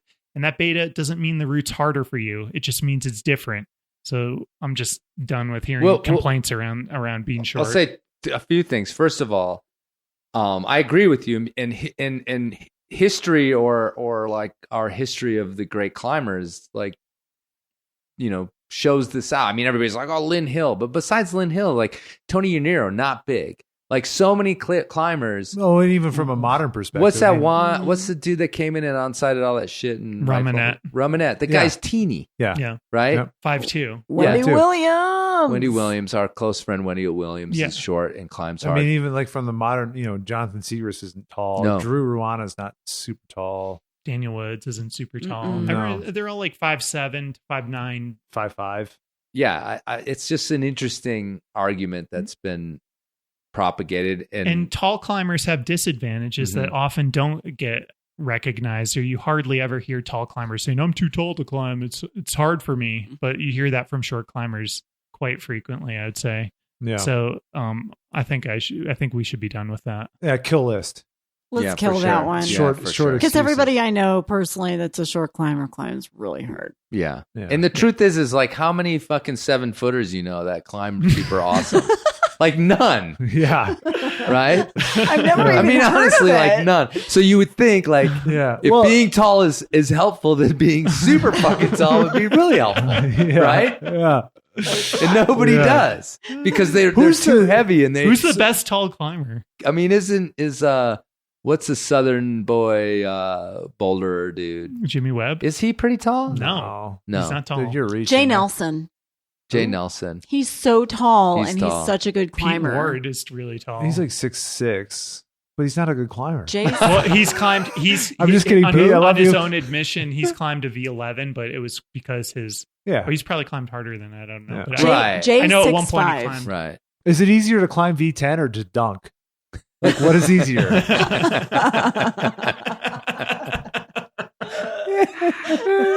Right. True. I don't know, but yeah. Anyway. So, but like, so if the bell curve of the average climber say is 5'8", 5'9", and the bell curve kind of dips out on either side, you've got your 5-foot climbers that climb really well. Yeah. Like where are the 6'5" climbers on the other side of the bell curve climbing well? They're dry tooling. Yeah, jugs.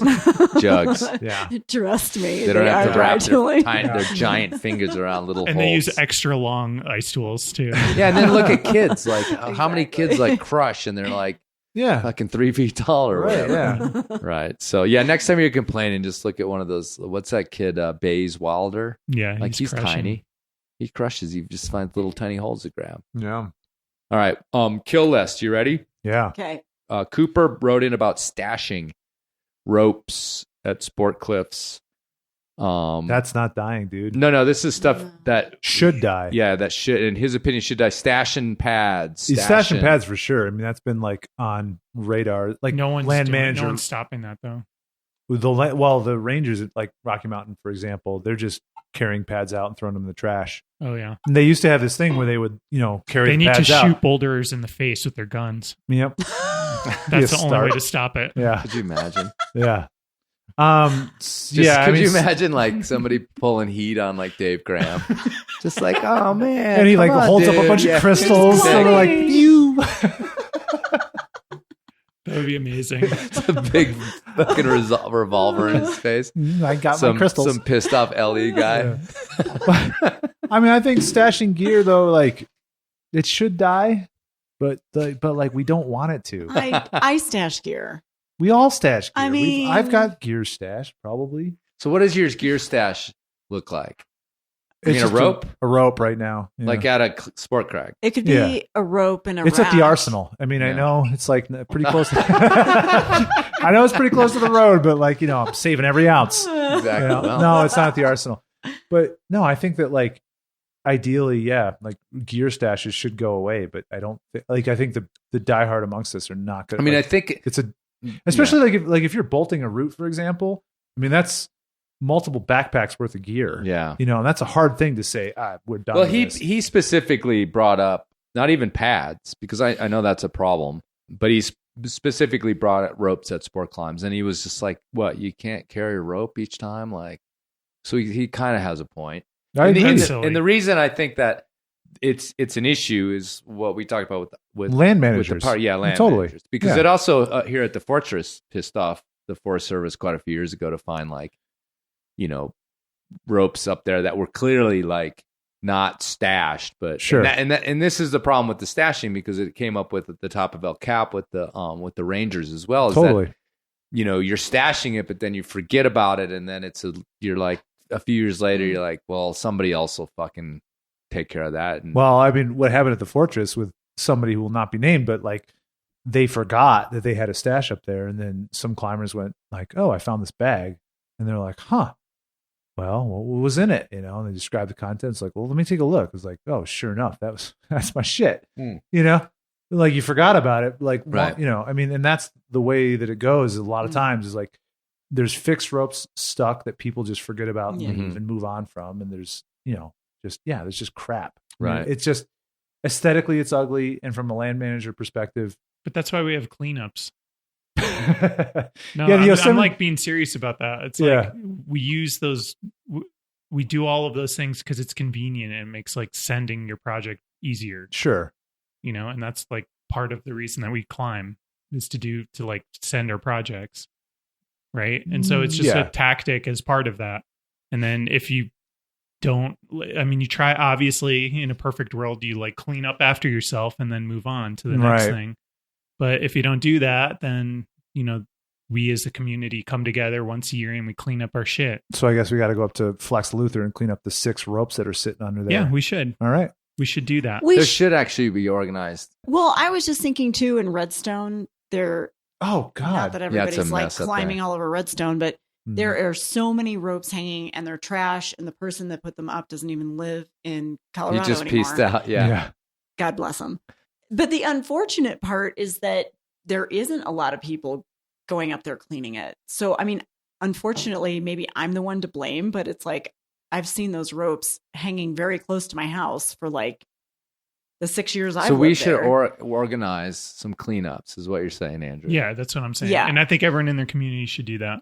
Yeah. Mm-hmm. But what about, and I want to move on for this a little bit, but one of the things too is I've been in this situation and I'm like, okay, there's this crusty old rope, but it is somebody's. And just like I respect the draws hanging on there, I'm like, I should take it. It looks like crap, but I don't know. Mm-hmm. And I don't have a right to take it. Yeah, there's a certain like statute of limitations that every area has to kind of figure out. Right. So maybe if you stash gear, you should leave like a little note that helps. Like this is like this. I've seen that. Yeah, actually. I've done that. Like this is my gear. Don't touch it. Or, yeah, like I'm coming back to bolt. Or just like this is the last day I was here, like 2004. Yeah. And then you're like, okay, I can probably take this. Yeah. I mean, I'm not accusing, because it's funny, because I don't know about you two, but I know Andy's has that stuff stashed. I have stuff stashed. Unfortunately, I meant to get it, but I didn't. So onto that thing. I mean, I think it'll still be fine in the summer, but sure, it's fairly snowed in at the moment, as well as draws I fucking left. But yeah, so it's like one of those things that I'm not sitting here like reading the riot act on this, but it becomes an issue. It becomes an issue when everybody does it. Yeah, right? and then managers stumble upon this stuff, and then I think it becomes an issue when it goes from my stashed rope that I use to a rotten, moldy piece of rat chewed garbage that you're never going to go get. Like the top of El Cap was, that's a big issue up there. They found ropes from, they're pulling out ropes up there from years and years ago. So anyway, I don't know. I think judicious as use somebody of who stashing. as somebody who stashes, like it is a trend that should die. After I'm gone. Yeah. After I'm sending my After I send, I will take my rope. Yeah, but then you'll leave it there because you're like, oh, well, I'm going to get on that next. Yeah. Well, I got to hang chains on my route, man. Right. So, right, Chris? I don't have anything stashed up there. I hung the chains. Yeah. Took you 20 years. Yeah, but I didn't stash anything. All right, here's one from Rohan, which I hope his parents were like fans of the Lord of the Rings. Or her, I guess. Rohan. You're assuming a lot of gender. You are. Well, I'm trying to. Or they. We haven't even mentioned the theys. Anyway, they said that we should can the climbing is meaningless trope. Or I agree. Climbing is not curing cancer. Or climbing doesn't help anyone. Climbing is null. Yeah, like the climbing is meaningless thing. I mean, I've used it. Like I've brought it up. Sure. I've tossed out the like it's not going to cure cancer kind of trope, but should we just like axe that as like cliche and yes, dumb? Please. Yeah, I mean, it's so stupid. You're a writer. You would. Well, never it's funny say that gets brought up because that's the kind of the thesis or subject of the film that I'm part of. That's coming out in Real Rock this spring. So it's like that's kind of the motif that gets touched on, and I kind of play it up a little bit as this crusty old guy who thinks climbing's meaningless and that's part of my character, journey or arc or whatever in the film. Quietude. Yeah, sure. That's my quietude. Your journey. But yeah, I mean, I don't know why we invoke that term. It's kind of a funny thing to think because it's obviously important. It's obviously not meaningless, but it makes us feel comfortable, comforted, and like good in certain situations where we're like, oh, who cares? It helps. It's not the end of the world. Guilt. I didn't send my project or whatever. So I see both sides of it. Right. And in that case, you're like looking at poverty and pain and, these serious things around you. Yeah. I mean, it makes sense. Well, I just think that like that whole thing comes from the guilt of climbing being a selfish thing. Right. We have to say, oh, well, it's not curing cancer, but, it's like, well, I like it. No shit. Yeah. But we're all having fun doing it. We're all fucking hanging out, drinking whiskey, talking about it. Right. So obviously it has some meaning to all of us, and it's like not going anywhere. I think that was his point. Yeah. Is it's like this obvious contradiction that you're just like willingly walking into because of course it means a lot to us or we wouldn't be doing this and people wouldn't be listening to it. And, exactly. Yeah. So, I mean, I think that was more his thing of like, it's obviously meaningful. So why are we like playing this game? Well, I think that again, that comes from the guilt of it feeling like on paper it's selfish. Yeah. Right. And it's like if you sport for privileged. Yeah. And then again, you try to explain so this to your parents or your loved ones, your relatives, and they're like, it seems kind of like, shouldn't you go to medical school? Like that kind of thing. But like at the end of the day, like, your life can be, completely enriched and fulfilled by doing this like kind of inane activity, But there's room to like poke fun at that too. Oh, If absolutely. it becomes too self-serious and meaningful, then it's devoid of pleasure in a way. And it just depends on your Instagram caption, like exactly. If you're capturing the quietude. Right. The quietude is really what brings it home, I think. I love that word. I had not heard that. The quietude. You should read more. That can be the episode title. The quietude. The taps, the quiet end of the quietude. Here's one that came in from Whitney. With the taps, or at least writing in with taps, there was a lot less women that wrote in. So I just want to give props out to Whitney for writing in. She wants to get rid of the trope, and I feel her, and I'm totally guilty of this, but I feel what she's getting at is that somehow we automatically think that outdoor climbing trumps indoor climbing, and that this idea that, but mostly that she was talking about how like, if you have someone who's in a gym who climbs outdoors, and I've made fun of this on the show before, they want to somehow like telegraph in the gym that, of course, they also climb outside, whether it's their shitty, dirty gear, their crappy harness that's got red dirt on it from, squeezing up that 5'7" chimney or whatever in Red Rocks. They want to telegraph that's, this is just like a sideshow for me. Mhm. Do you know what I mean? So I Totally. think that was more like what she was getting at, because of course we all know outdoor climbing is better than indoor climbing. But so I think that I mean, I come think on, that Whitney. what this touches on. No, that's a helpful distinction that you Yeah. just drew there, because I was like, what is she talking about? But I feel what you're saying. Yeah. I think what it is that it's the sort of thing why ice climbing sucks is that it's ephemeral. You know, like Ice climbing doesn't suck. we're gonna fight later. It's ephemeral, and so you like in the summer the route's not there, right? And Right. so like outdoor climbing, and yeah, we just talked about the Tom Egan route falling down, but like That's a rarity. yeah, for the most part, that's a rarity. Indoor climbing is the same thing, right? Like, every 6 weeks they change the boulders.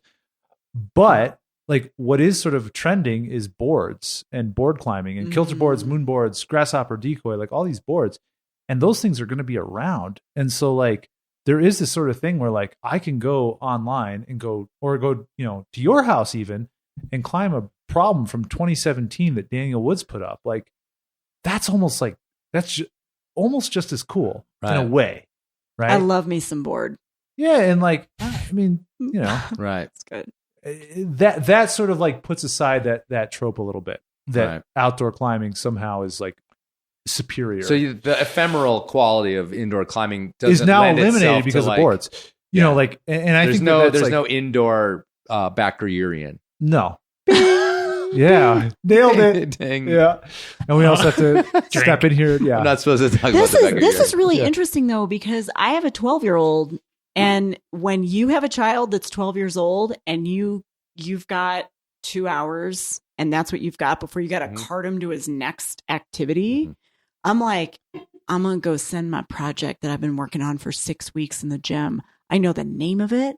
I like have You can always pull I it have up like my anywhere kilter you are. board problems. I love indoor climbing. I'm not saying I love it more than outdoor climbing, but if that's all I have time for, I'm like, I'm gonna go get me some board. I love it. Yeah, and I think what boards have done is eliminate that sort of ephemeral thing that we can all, as outdoor climbers, sort of snob about. And be Yeah. like, whatever, your The project's blue, gone. and the blue, yeah, blue the route's coming green down 6 weeks. V4. But like, it's kind of crazy that like I could literally walk out to Andrew's house and climb a problem that somebody in Korea just set.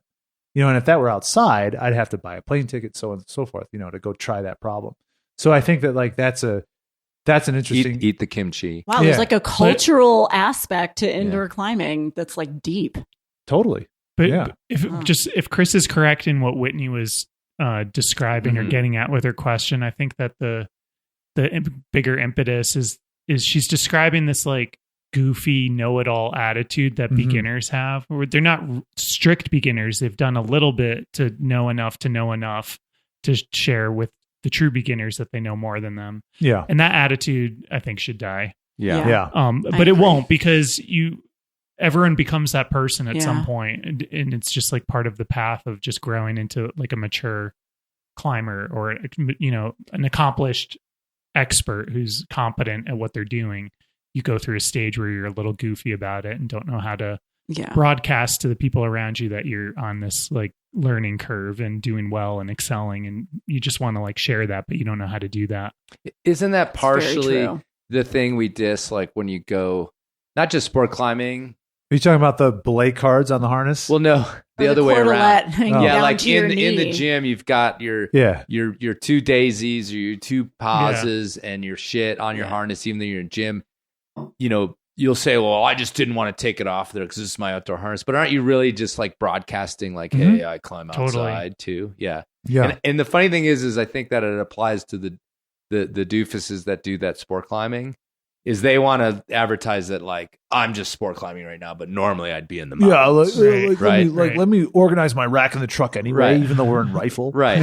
So it's all just like this weird, like, in the end, we're Or all they just carry like, they carry a haul bag Right. to the Totally. I mean, the truth is to we're the all just Secret like 13. fucking Just gotta lube my cams real quick. yeah, chimpanzees flinging poo. Yeah. I mean, that's just like the new version, like the sort of human version. We're just like chimpanzees, like, flexing and trying to get mates in our weird way. It's dick slinging. Yeah, totally. essentially, except Yeah. girls do it too. Yeah. But just, So what do you know, call it? Sticking it up on the table. All right. Yeah. I So have no retort. right. So anyway, Yeah, that needs to die. The idea that like, yeah, I mean that there's superiority or hierarchy in like the various climbing disciplines. Like I shit on ice climbing, but like, you know, yeah, like if that's your thing, man, that's awesome. I like ice climbing, and that's cooler than what I'm doing. This one's funny from Rose. Another woman wrote in, and I want to just leave it like we have the kill list. I want to just leave it as people from Boulder, but but she described, I don't know where she's like from somewhere in the mid Atlantic or something like that, and she was Boulder. She was just talking about how like it seems as though they want to correct everything or like tell everybody how to climb, and like she had several incidences where it turned out it was people from Boulder that were like, you know, you got to, like with the gree thing, like, you're not quite doing it right. Like, let me help you. I'm from Boulder. Yeah, you shouldn't be using a stick clip like that. Yeah, and she implied that like these people would actually announce their Boulder-ness, but it made me think about how like it's always been a lightning rod. Yeah.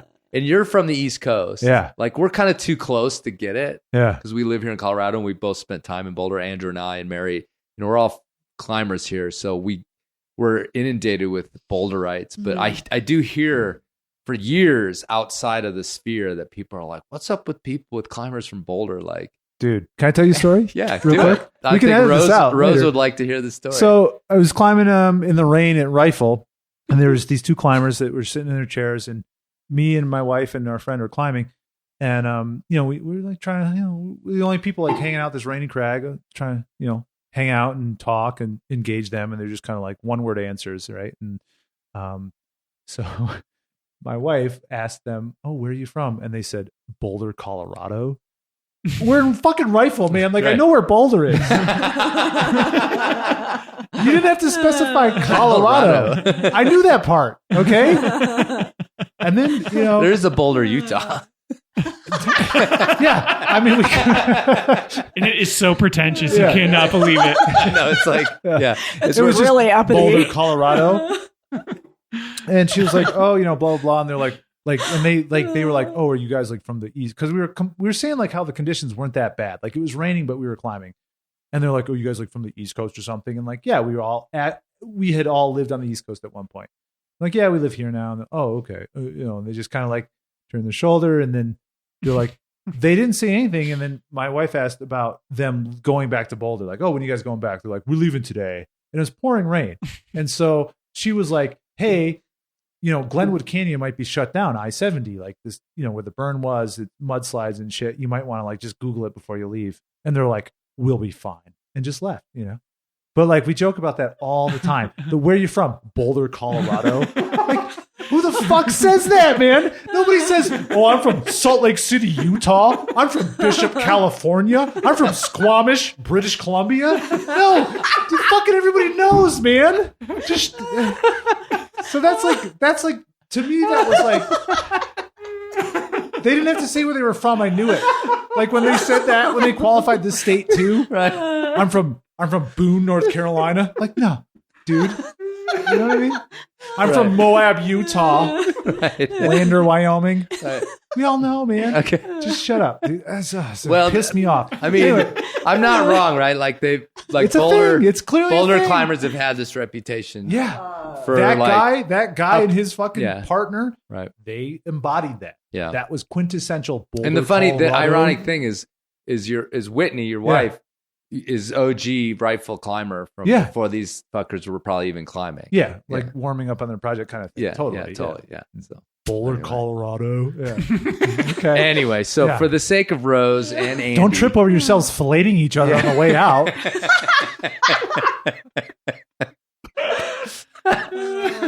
Yeah, it definitely needs we're from Boulder. A tone down. Well, and the thing I don't like about people from I like people from Boulder, but the thing I don't like sometimes about people from Boulder is that they'll tell you about your crag as you're standing there telling them that you live here. Oh, yeah. And you're like, "No, I live like down the road." Mm-hmm. And they're like, "Oh, well, let me just tell you about this route. This one right here, you know, it's really sick." And I'm like, "Yeah, I live." Yeah, put it up. Come on. Yeah. Anyway, So chill out, Boulder people. Was it Rose? Rose. Thank you, Rose. All right, here's one that Mike wants to die, and we've talked about it for years. Is it okay? Should we kill it? What is too much? Our fucking tick marks. Oh man. I mean, how do you guys feel about tick marks? It ties into the whole gear stash thing, you know. And like when it affects land manager attitudes towards climbers, then it's a problem. I mean, it's as simple as brushing, you know, brushing your tick marks or whatever. But isn't chalk a tick mark? No, because chalk is a little bit more ambiguous. Like, oh, that could be guano, or like, oh, that could be. I think it's an aesthetic thing. I don't think it's like it a absolutely land manager is. Thing. But like, you know, I think the best argument against it is just it's an aesthetic thing. Yeah, totally. But only for climbers' sakes, not like not people who aren't climbers. I mean, I think land managers hiking around could take issue with tick marks all the time. That land manager boogeyman drives me nuts as an argument for why we should or shouldn't do something. I don't think it's well, in some cases it obviously is a very important issue, but in general, if it's just like this anonymous boogeyman that might be offended if they come across something that blah blah whatever it is, that drives me nuts. Okay, and it's like I think the tick mark thing is either you like them or you don't, and they aesthetically bother you or they don't. But I'll push back on that a little bit, because I think that like there's a lot of shared space out there. There's you know, hikers and other users, and chalk looks like you know, like it could look natural, but as soon as you put a tick mark, like a foot long tick mark, it looks very human, and then it looks a little bit offensive. And it may not be offensive to the land manager, but it's offensive to a hiker or whatever. It's sort of like, I've never met a person who's like offended by chalk on anything, and most people I think don't even see that. So again, I just think that's like my personal experience is I've never met someone like that. So that's why I'm maybe making that argument that this is like this boogeyman. And what you're saying after I fight like, Mary, I have to fight Andrew now. Yeah. Well, I might fight you on this too. So. Oh, okay. All right, cool. And then we're all going to climb. And then we're going to hug and kiss. We're all going to hug and kiss. Moist rock. Thank you. Moist rock. And I think what you're getting at, Andrew, is that like, if you are some, you know, naturalist that notices the chalk or has some idealistic, you know, problem with it, the differentiation between some glommed on, chalked up, gigantic hold and the fact that there's a little line on it is not going to make any difference to you. The chalk itself, the 3-foot circle of chalk around that sloper is more offensive than a little nugget on there. But I go a step further in saying that I don't even think most people notice that or find it offensive. Right. I just haven't encountered that in the real world. I think that argument. I just think it's a scare tactic that we use to make arguments easy. I think you think like as long like so like stick clip shaming, there's like tick mark shaming. I have no problem with tick marks. Well, the one thing that Mike I think brought up, if I'm remembering right, is also stylistically like the gigantic one. You know, like reaching around to the jug where there's like a 2-foot tick mark, you know, leading you to this humongous hold kind of shit too. Like he implied, and I think we've talked about this with actually literally talked about it with chipping.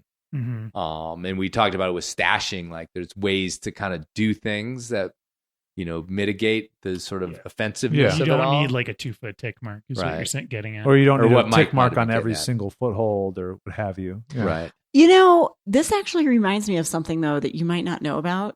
When you go dry tooling and somebody drills the holds and then they take pink chalk and they mark every single hold with pink chalk. And I will tell you, I've been dry tooling for 9 years. And I love the fact that I know where to put my little tiny nubbin on. Like, I love knowing that pink chalk mark is marking my way 100%. That's interesting. It's so great. I want it noted that friend of the show, Andy Rather, and someone that Andrew knows anyway from his time in rifle, is just broke a molar gritting his teeth because you wrote in about fucking drilled like dry tool roots. Well, I guess it's a whole other topic. I haven't put too much thought into that. I didn't know. I knew that people had ticked up holds in that way. I didn't realize it was painted on. It's pink chalk. It's pink chalk. Yeah, it's not paint. paint. Okay. No, They get basically sideway chalk, right? They use pink sidewalk chalk. Okay. Like I even have, which is oil based. But I guess that's kind of good though, because then you're not like scratching around and gouging at the rock even more. Like you're not like it's kind of keeping it into one defined area. It does. You're gonna get this is like you're right now like revealing secrets.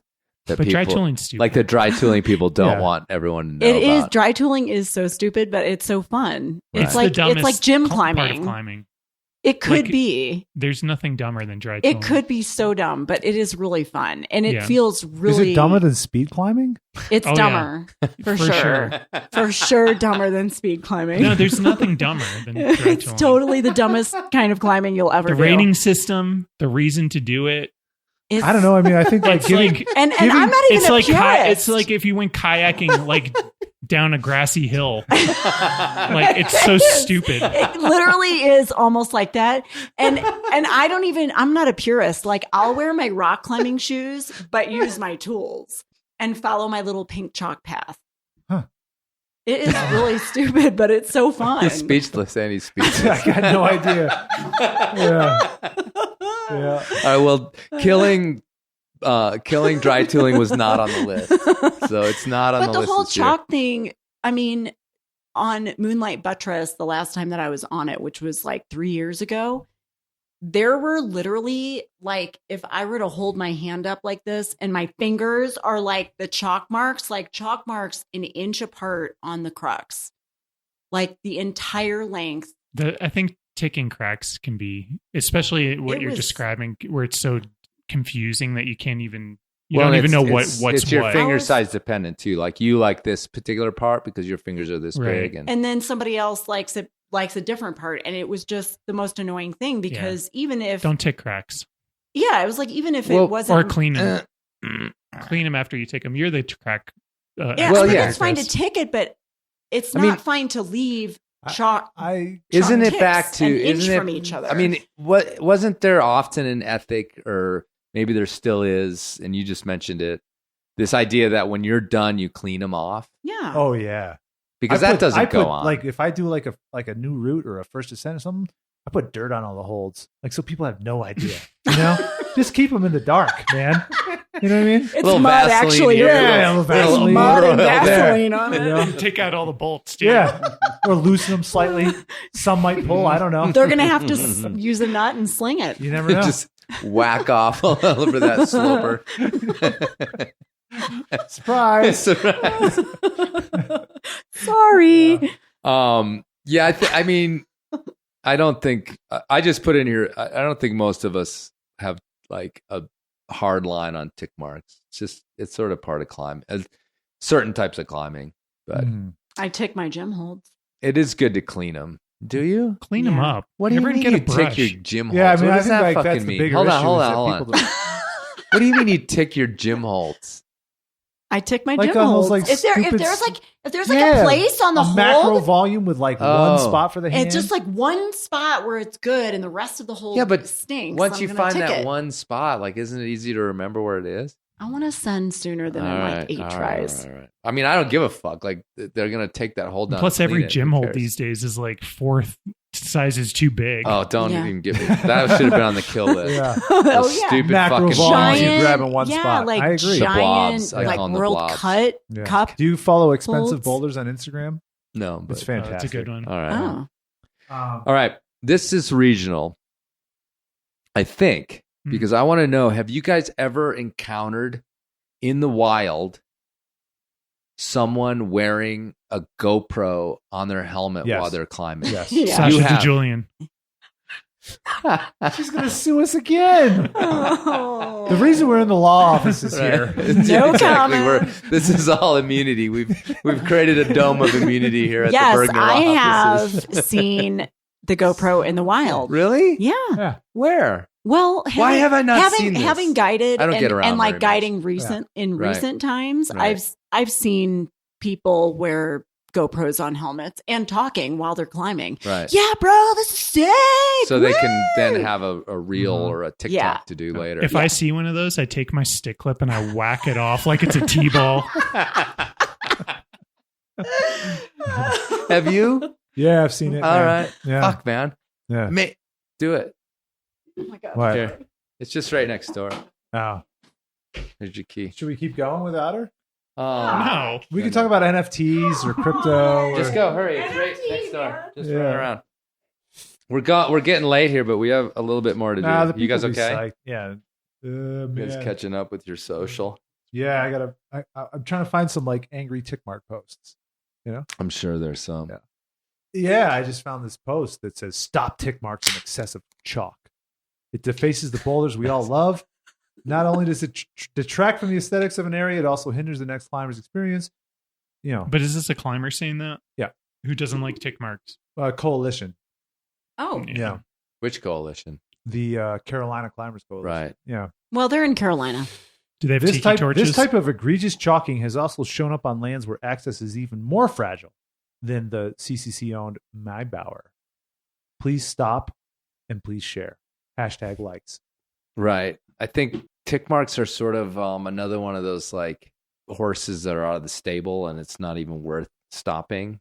Mm-hmm. I mean, it's not that it's not worth stopping, and I guess maybe we could slow it down, but it's like Well, what it is though is that like if tick marks are so offensive, then like when you see the tick mark, brush it.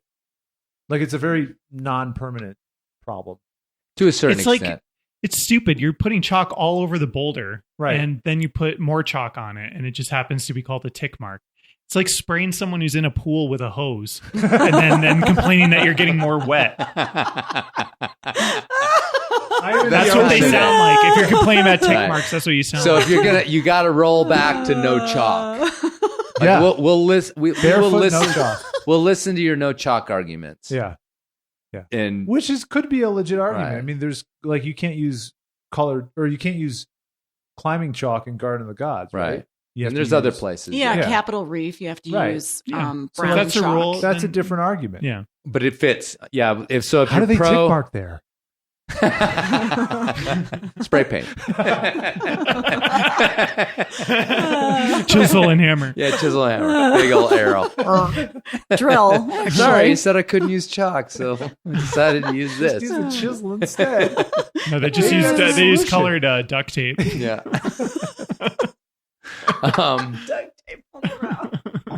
Yeah. Anyway, I mean that's just the thing, right? If the chalk isn't offensive, then the tick mark shouldn't be. But it's a fine line because, and the funny thing is, what they said in there about the previous climbers' experience was the original anti-chalk argument.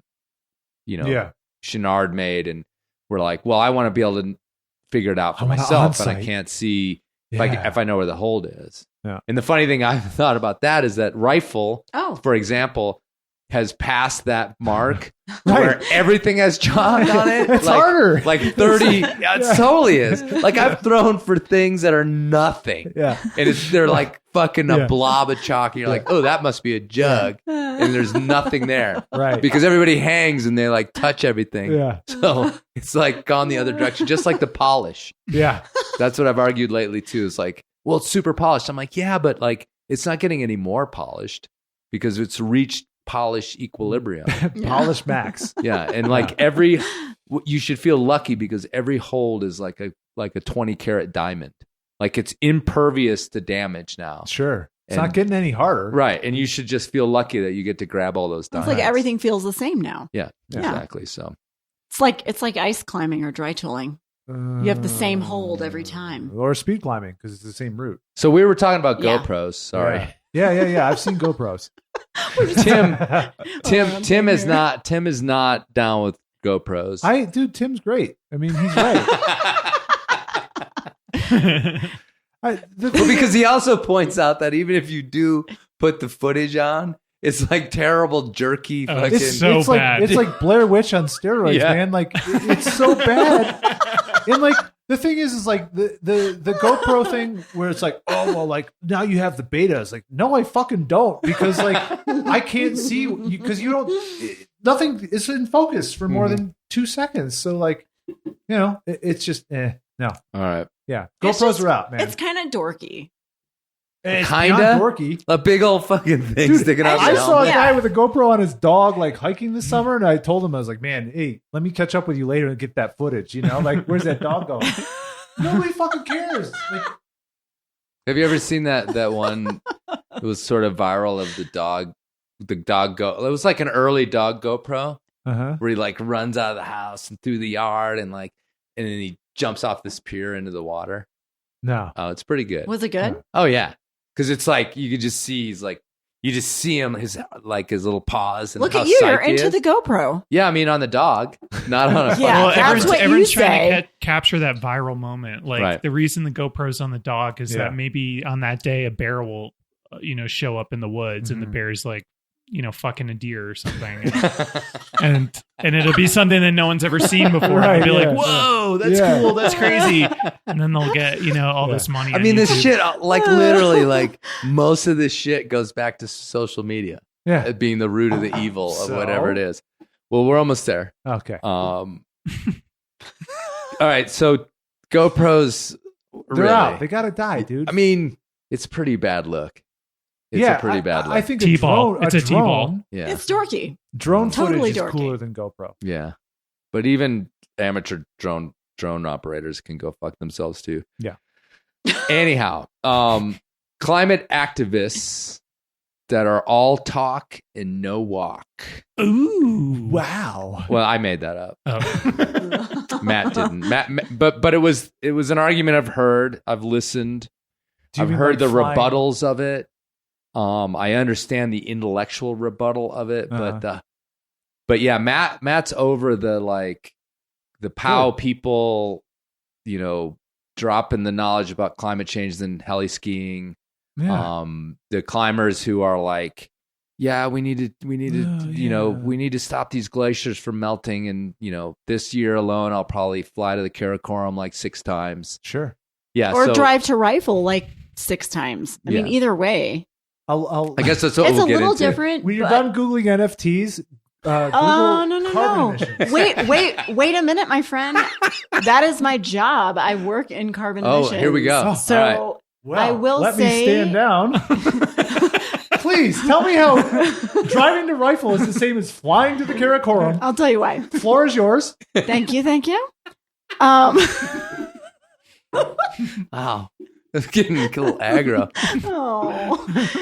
So this wanna hear the is logic. why, and I'm only going to say this speaking from like a level of trying to be mastered in this Mhm. because my PhD studies, because I'm getting a PhD right now, No big deal. Yeah. is in sustainability Is education. that an NFT or a PhD? PhD, my Okay. friend. And my focus is on energy economics related to the transportation industry. Okay. So I look a lot at carbon emissions and how different industries within transportation are, higher or lower than others. And driving in a personal vehicle is actually the number one cause of carbon emissions in our country, more so than aviation.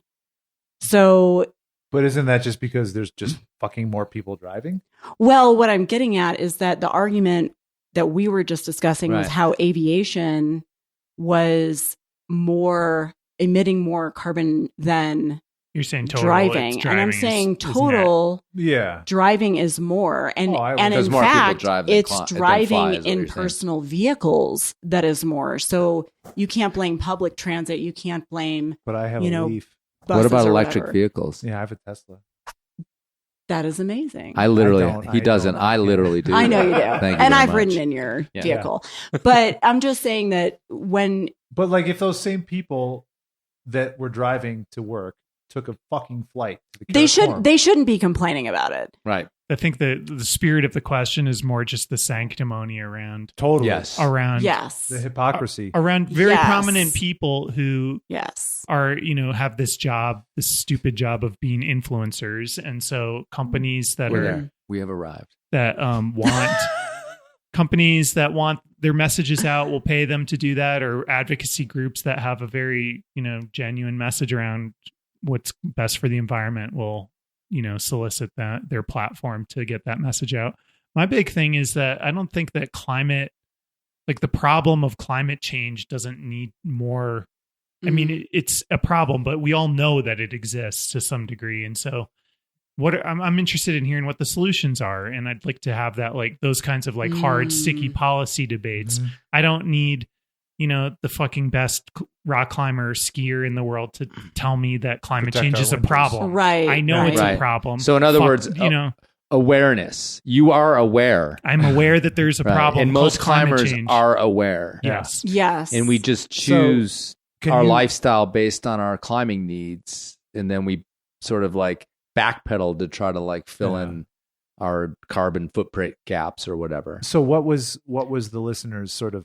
That was it. Matt, and he was not the only one. So I apologize if I'm, but yeah, this idea that, this awareness campaign that doesn't follow by you actually doing something personally to mitigate your own, man. And best way to save the earth is to shoot yourself right in the fucking face. And that's the problem. Like, again, Andrew and I have talked about this, like, and we've talked to climate activists, including people from higher up in POW, which is Protect Our Winters, which is sort of the skiing thing. And, I intellectually understand that, like, there has to be a larger systematic change. It's not going to come from the bottom up. Right. People aren't going to stop driving. Yeah. Yeah. And like you just said, we're not offered these sort of economically viable options yet necessarily.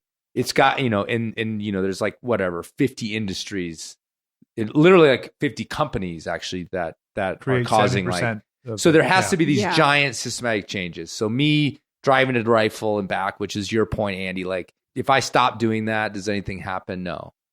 So but I get all that. I understand all that. Yeah.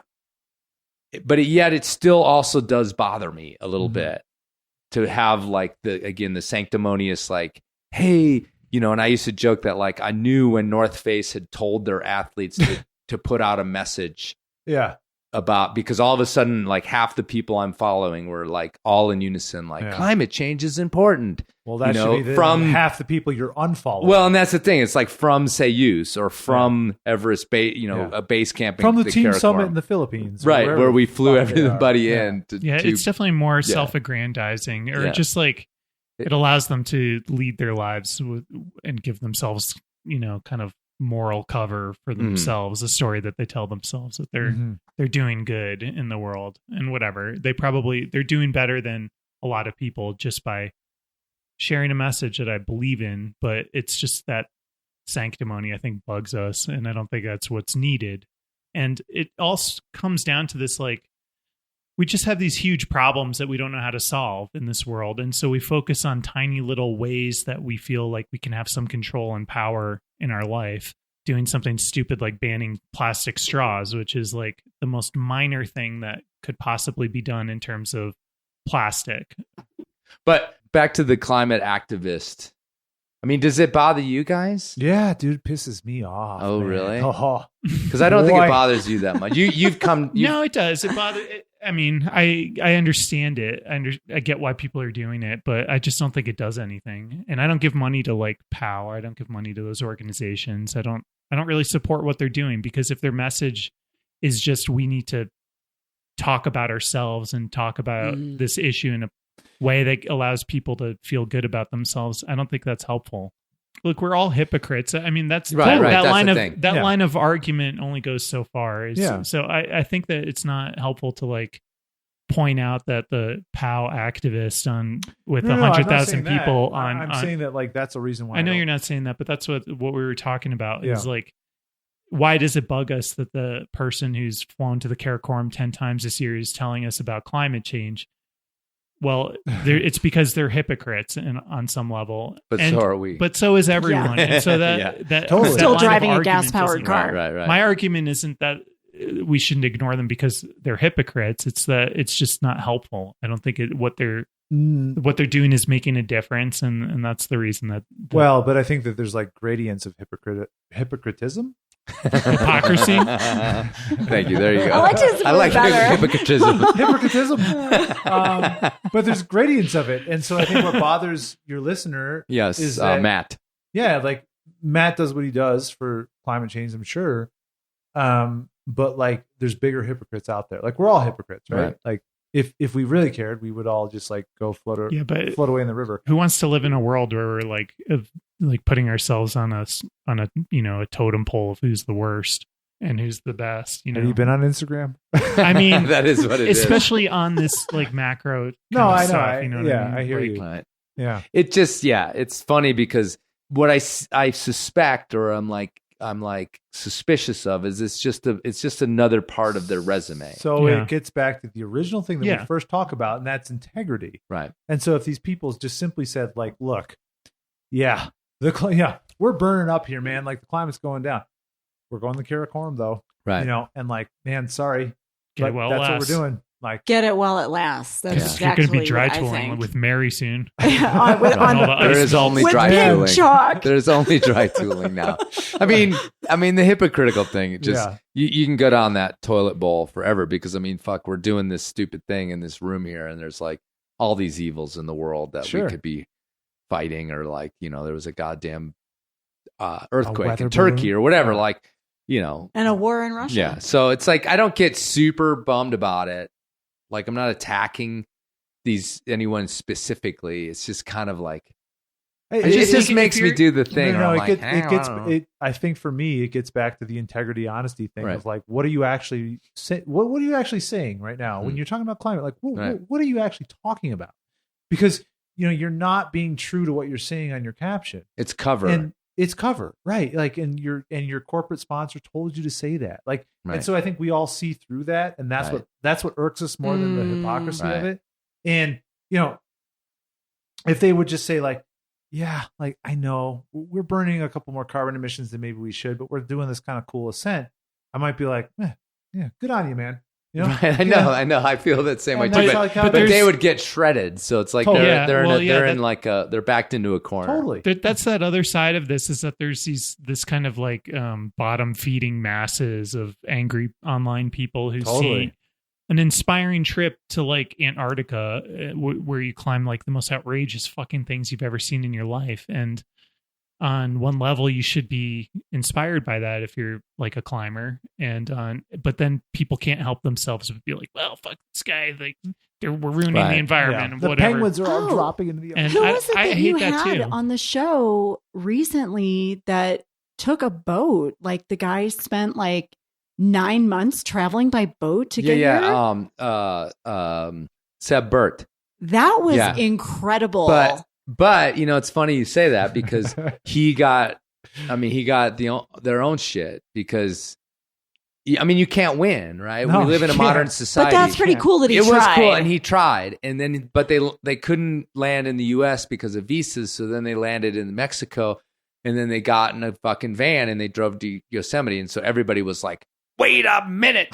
It was just like, you drove in a car all the way to Mexico. He but tried, I know though. he tried. That's pretty cool. Yeah. All right. Well, I guess cool. I'm just going to I'm going to rifle this season with you pushing.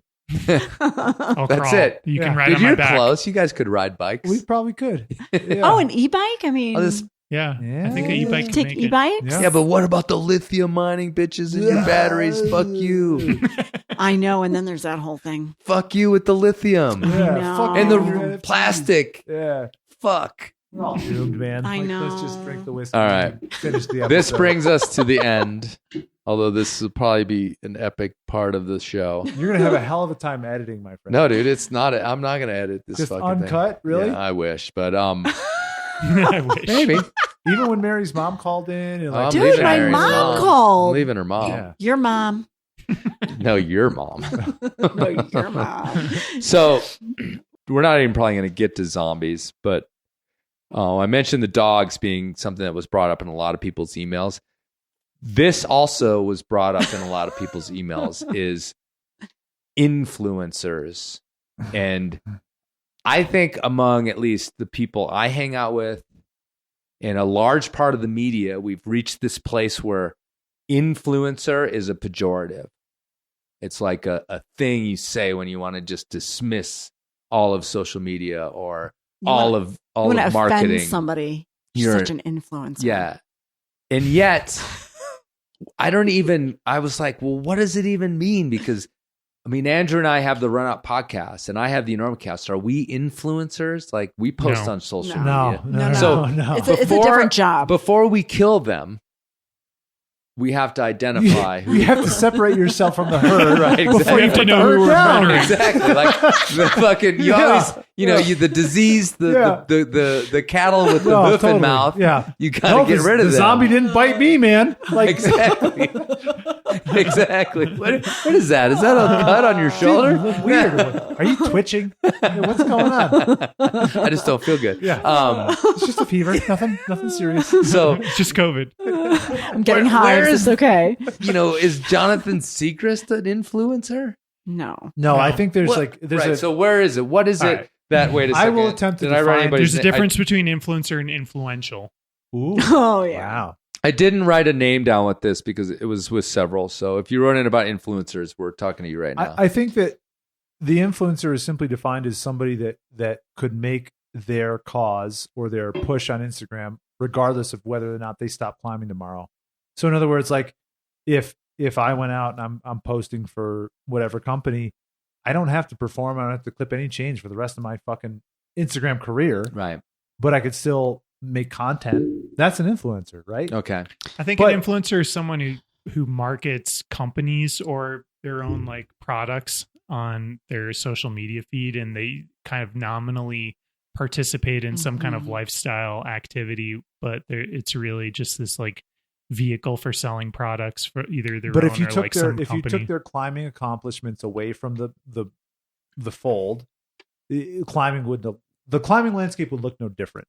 And that's the difference, I think. Like for a professional climbing athlete, they have to produce Instagram content or social media content, and they have to like produce climbing accomplishments to stay relevant. And so once those are out, I think once you take away the climbing accomplishments, that's what you Then have. Jonathan Segrist is just another guy from Boulder. Yeah. Right. Yeah. Yeah, Boulder, Colorado. What's your take? Well, I know a girl who is an influencer. That's like her job trade. Mm-hmm. And Climbing or just regular? Like she's an hair products? influencer for a product. Okay. For like a series of products. So is it hemorrhoid cream? Maybe. Shall not disclose. You seem to be squirming a lot in that chair over there. Are we talking about It's you, her hemorrhoids, Mary? It's my hemorrhoids acting By up. the Come way, on. No, not Preparation me. H stops the itch. Not me, but Cold. I do know her.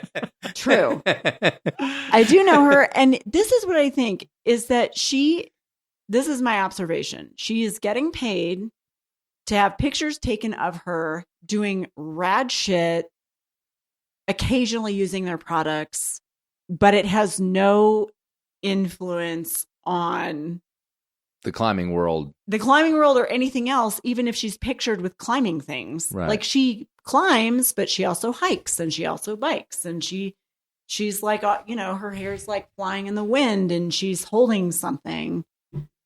So Right. We know the aesthetic. Isn't it a little amorphous? Like what? Totally. she's who getting we're paid to talking do about it though. No, you It's know it when you weird. see it. Right. Yeah. Well, that's kind of the thing. It's like the Larry porn Flint thing, with right? porn. Yeah. Yeah. Totally. Um, No, when you see It's it. like walking in the quietude. yeah, the influencer thing was just kind of was a little bit weird because I think this person, or at least some of these people, were also just talking about like the endless kind of gym content or Sure. like Yeah. or like I actually, when I had Anna Hazelnut on the show, we talked about how like there becomes these trends with like certain movie quotes or song lyrics where it seems to start in the kind of like mainstream phase, but then the climbers catch up and they're using the same little tropey Or thing. the memes. Or Well, that whatever. was the whole quietude thing. Right, It's was like it? that same Oh, right. language where it's Right. like all of a sudden I'm reading posts where somebody's talking about their quietude, Right. and then I read another quietude, and I It's was all like, derivative bullshit that people Yeah. just like steal from each other and then just do their own version. of Right. it. Yeah. That's kind of it. Yep. And, Yeah. and so like when you're talking about selling products, I think some of these people were just simply talking about the people that are, I mean, because that's the weird thing is like so many of these accounts I don't see a product with it. It's just like Oh, growing that's not- followers for their own sake, I guess, because then they get paid by the algorithm No, they'll For the sell products. advertising? Yeah. They'll do a sponsored paid post. post. But people, Mm-hmm. here's the other thing, and this is really like the thing that needs to be hashed out Sure. is the fact that I hear so much of like negative attitude about these influencers, and yet we ourselves feed them somehow, like against our will, or you simply don't like the influencers you don't like, but you like the influencers you do like. Like I have accounts where I'm like, oh, these guys are clever, and then these guys suck. And so it's like you want your influencers, but you want the general world of influencers to disappear. Do you know what I mean? Okay, it's like a weird thing where we're feeding the beast. How? What That's what I mean. What influencers do you want to stick around? Oh, well, I like Anna. She's an influencer. I don't know think if she's so. an influencer. Why I think not? it's an She's actual done job some rock title. climbing. The It's a number job one that title. people want, like yeah, it's a young kids remote want. job Dude, title. the climbing world's such a small thing, but like there's like 16-year-olds making $28 million a year on As TikTok influencers. doing fucking dumb shit like dancing, like literally just dancing. They're making $20 million a year. They could buy everyone in this room and make us their slaves. Like, basically. Well, like a 15-year-old kid who from dancing on TikTok could do that. All right. Well, what about climbing? yeah, that's what I want to know. Like, I think that like you've not like is Magnus an influencer? Absolutely. Who? Magnus. Yeah. And he dresses up as an old guy and goes like tears it up at the gym, and you're like, and he says he doesn't really climb anymore, right? And he just does his YouTube. But the point is that with a lot of things like this, and I mean even with the POW thing, it's like we forgive the people we like, and then we categorize everybody else into the negative part of things. Well, clearly not everyone doesn't like them because they're all followers. Exactly. That's the point you're making. My point is how do they exist if we all hate them? Yeah. And I swear to God, if you ask anybody, you know, if they like follow influencers on Instagram, they'll be like, "No, fucking influencers stupid. That's a stupid thing." I mean, within climbing, right? But then they're still out there. I encourage people to clean out who they follow list occasionally, because sometimes you just like follow some of these people, and then it's like, why am I? Yeah, what am I getting from their content? Like they don't ever say anything interesting, and they're often just trying to get me to like notice a product that is paying them $50 or whatever to. I think the bigger issue with the influencer thing too is that like there's companies that are starting to look at influencers as better marketing material. Oh, Eddie Bauer just dumped its whole team, and that was a whole dust up, and everyone's like, "Wow, Eddie Bauer, it's like never going to support you again." And it's like, who supported Eddie Bauer in the first place? Like, I think we're at the tail end of that. Actually, I mean, I feel like that trend's been happening. That's the reason that we don't have Climbing Magazine anymore, is because advertising dollars went away from print into influencers. Yeah, it's much easier. Instead of spending, $15,000 on one print ad, you can take that money and give, 15 people with 150,000 followers $1,000 for the year. Yeah, and that'll be like way more effective. So I have a question too. Is like, are we too old? Dude, we might to be to really understand the influencer thing. We might be, man. We got to call it, dude. Taps next year. You got to have some like 20-somethings. Yeah. Sorry, Mary. I think you're the youngest here. How old are you, Andy? No, I'm like 26. Dude, man, you've been fucking smoking crack since you were like 14. Andy. At that point, I'm like Benjamin Button, man. I hit.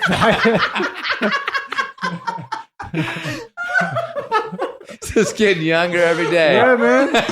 Feel great. First baby's here. I'm getting younger. Yeah, man. What do you... Dude, my poor wife, man. She's getting older and older, and I'm getting younger and younger.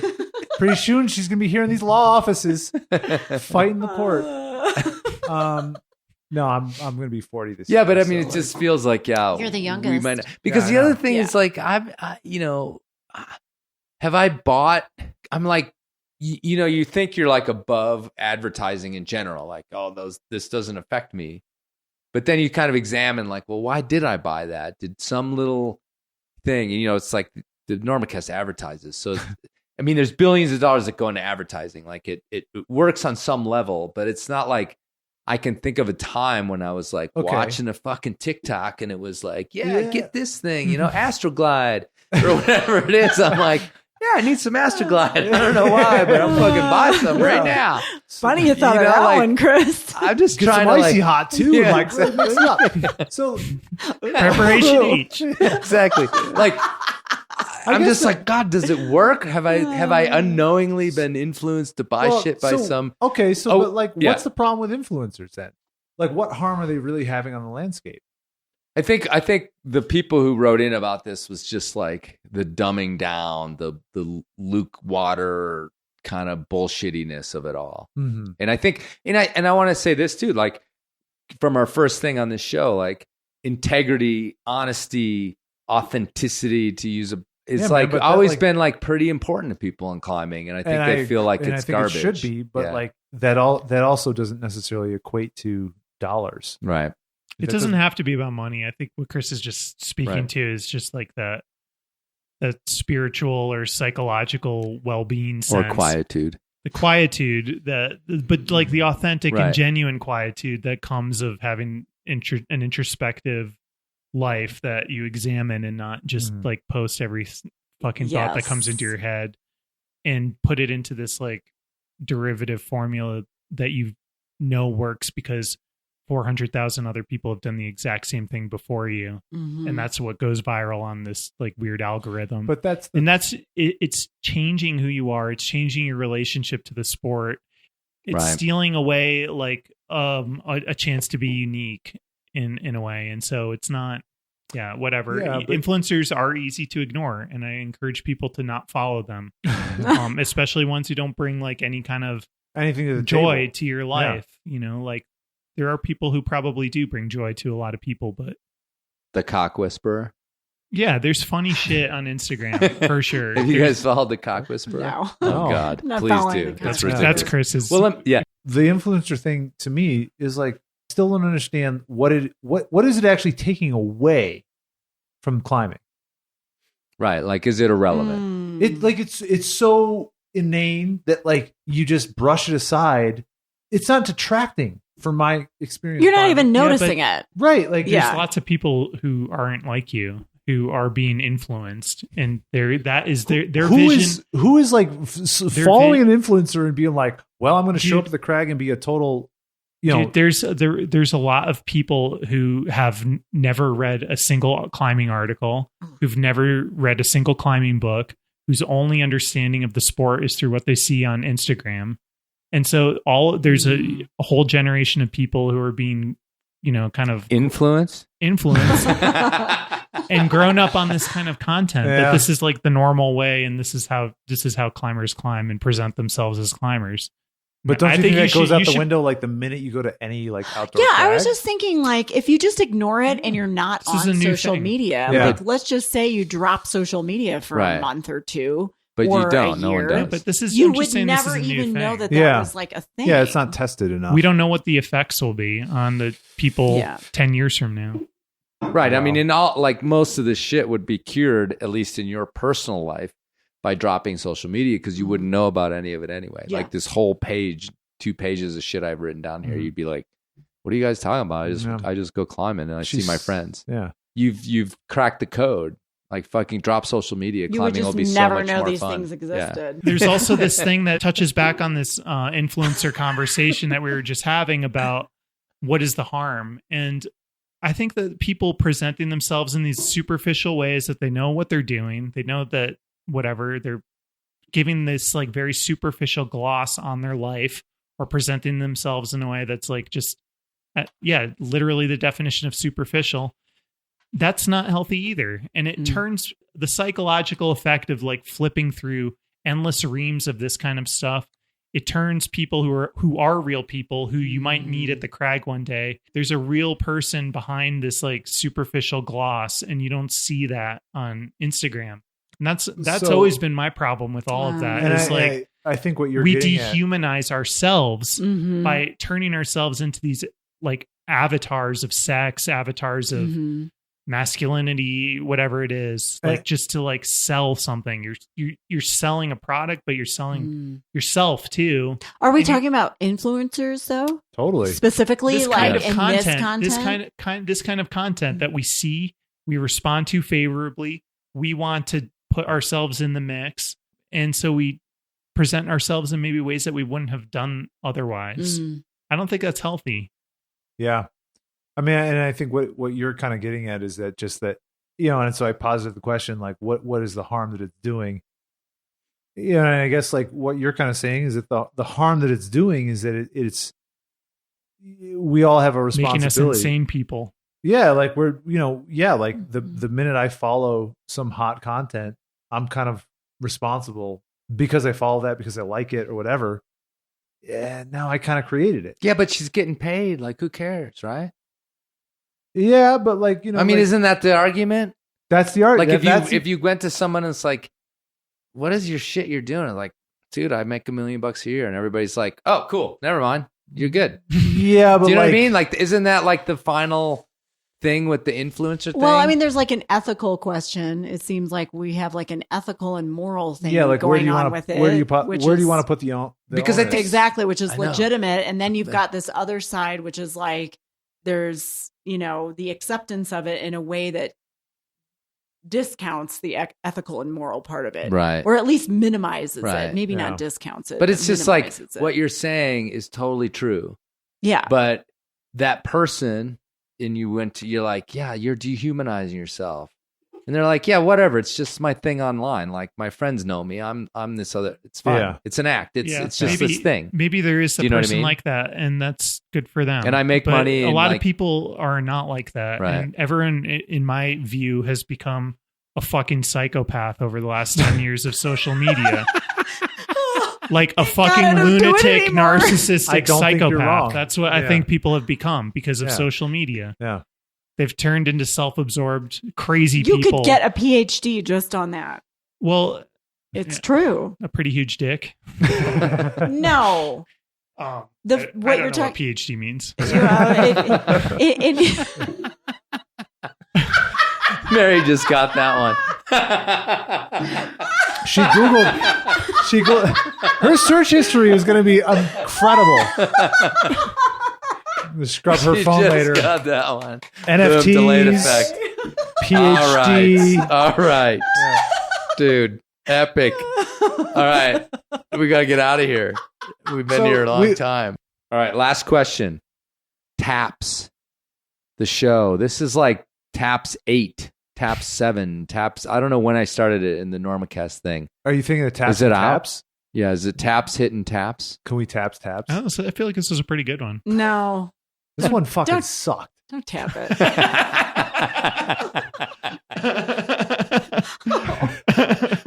I'm fucking pissed. Oh no. No, I'm kidding. Are you though? Yeah.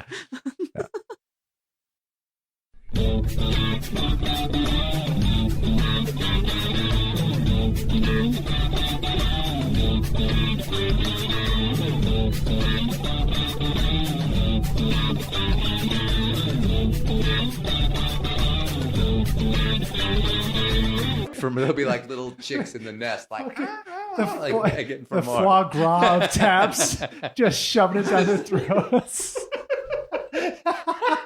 The Enormocast foie gras, just like till their gallbladder explodes or whatever fucking happens to them. Oh, we're turning an arm and a leg for this at a nice restaurant.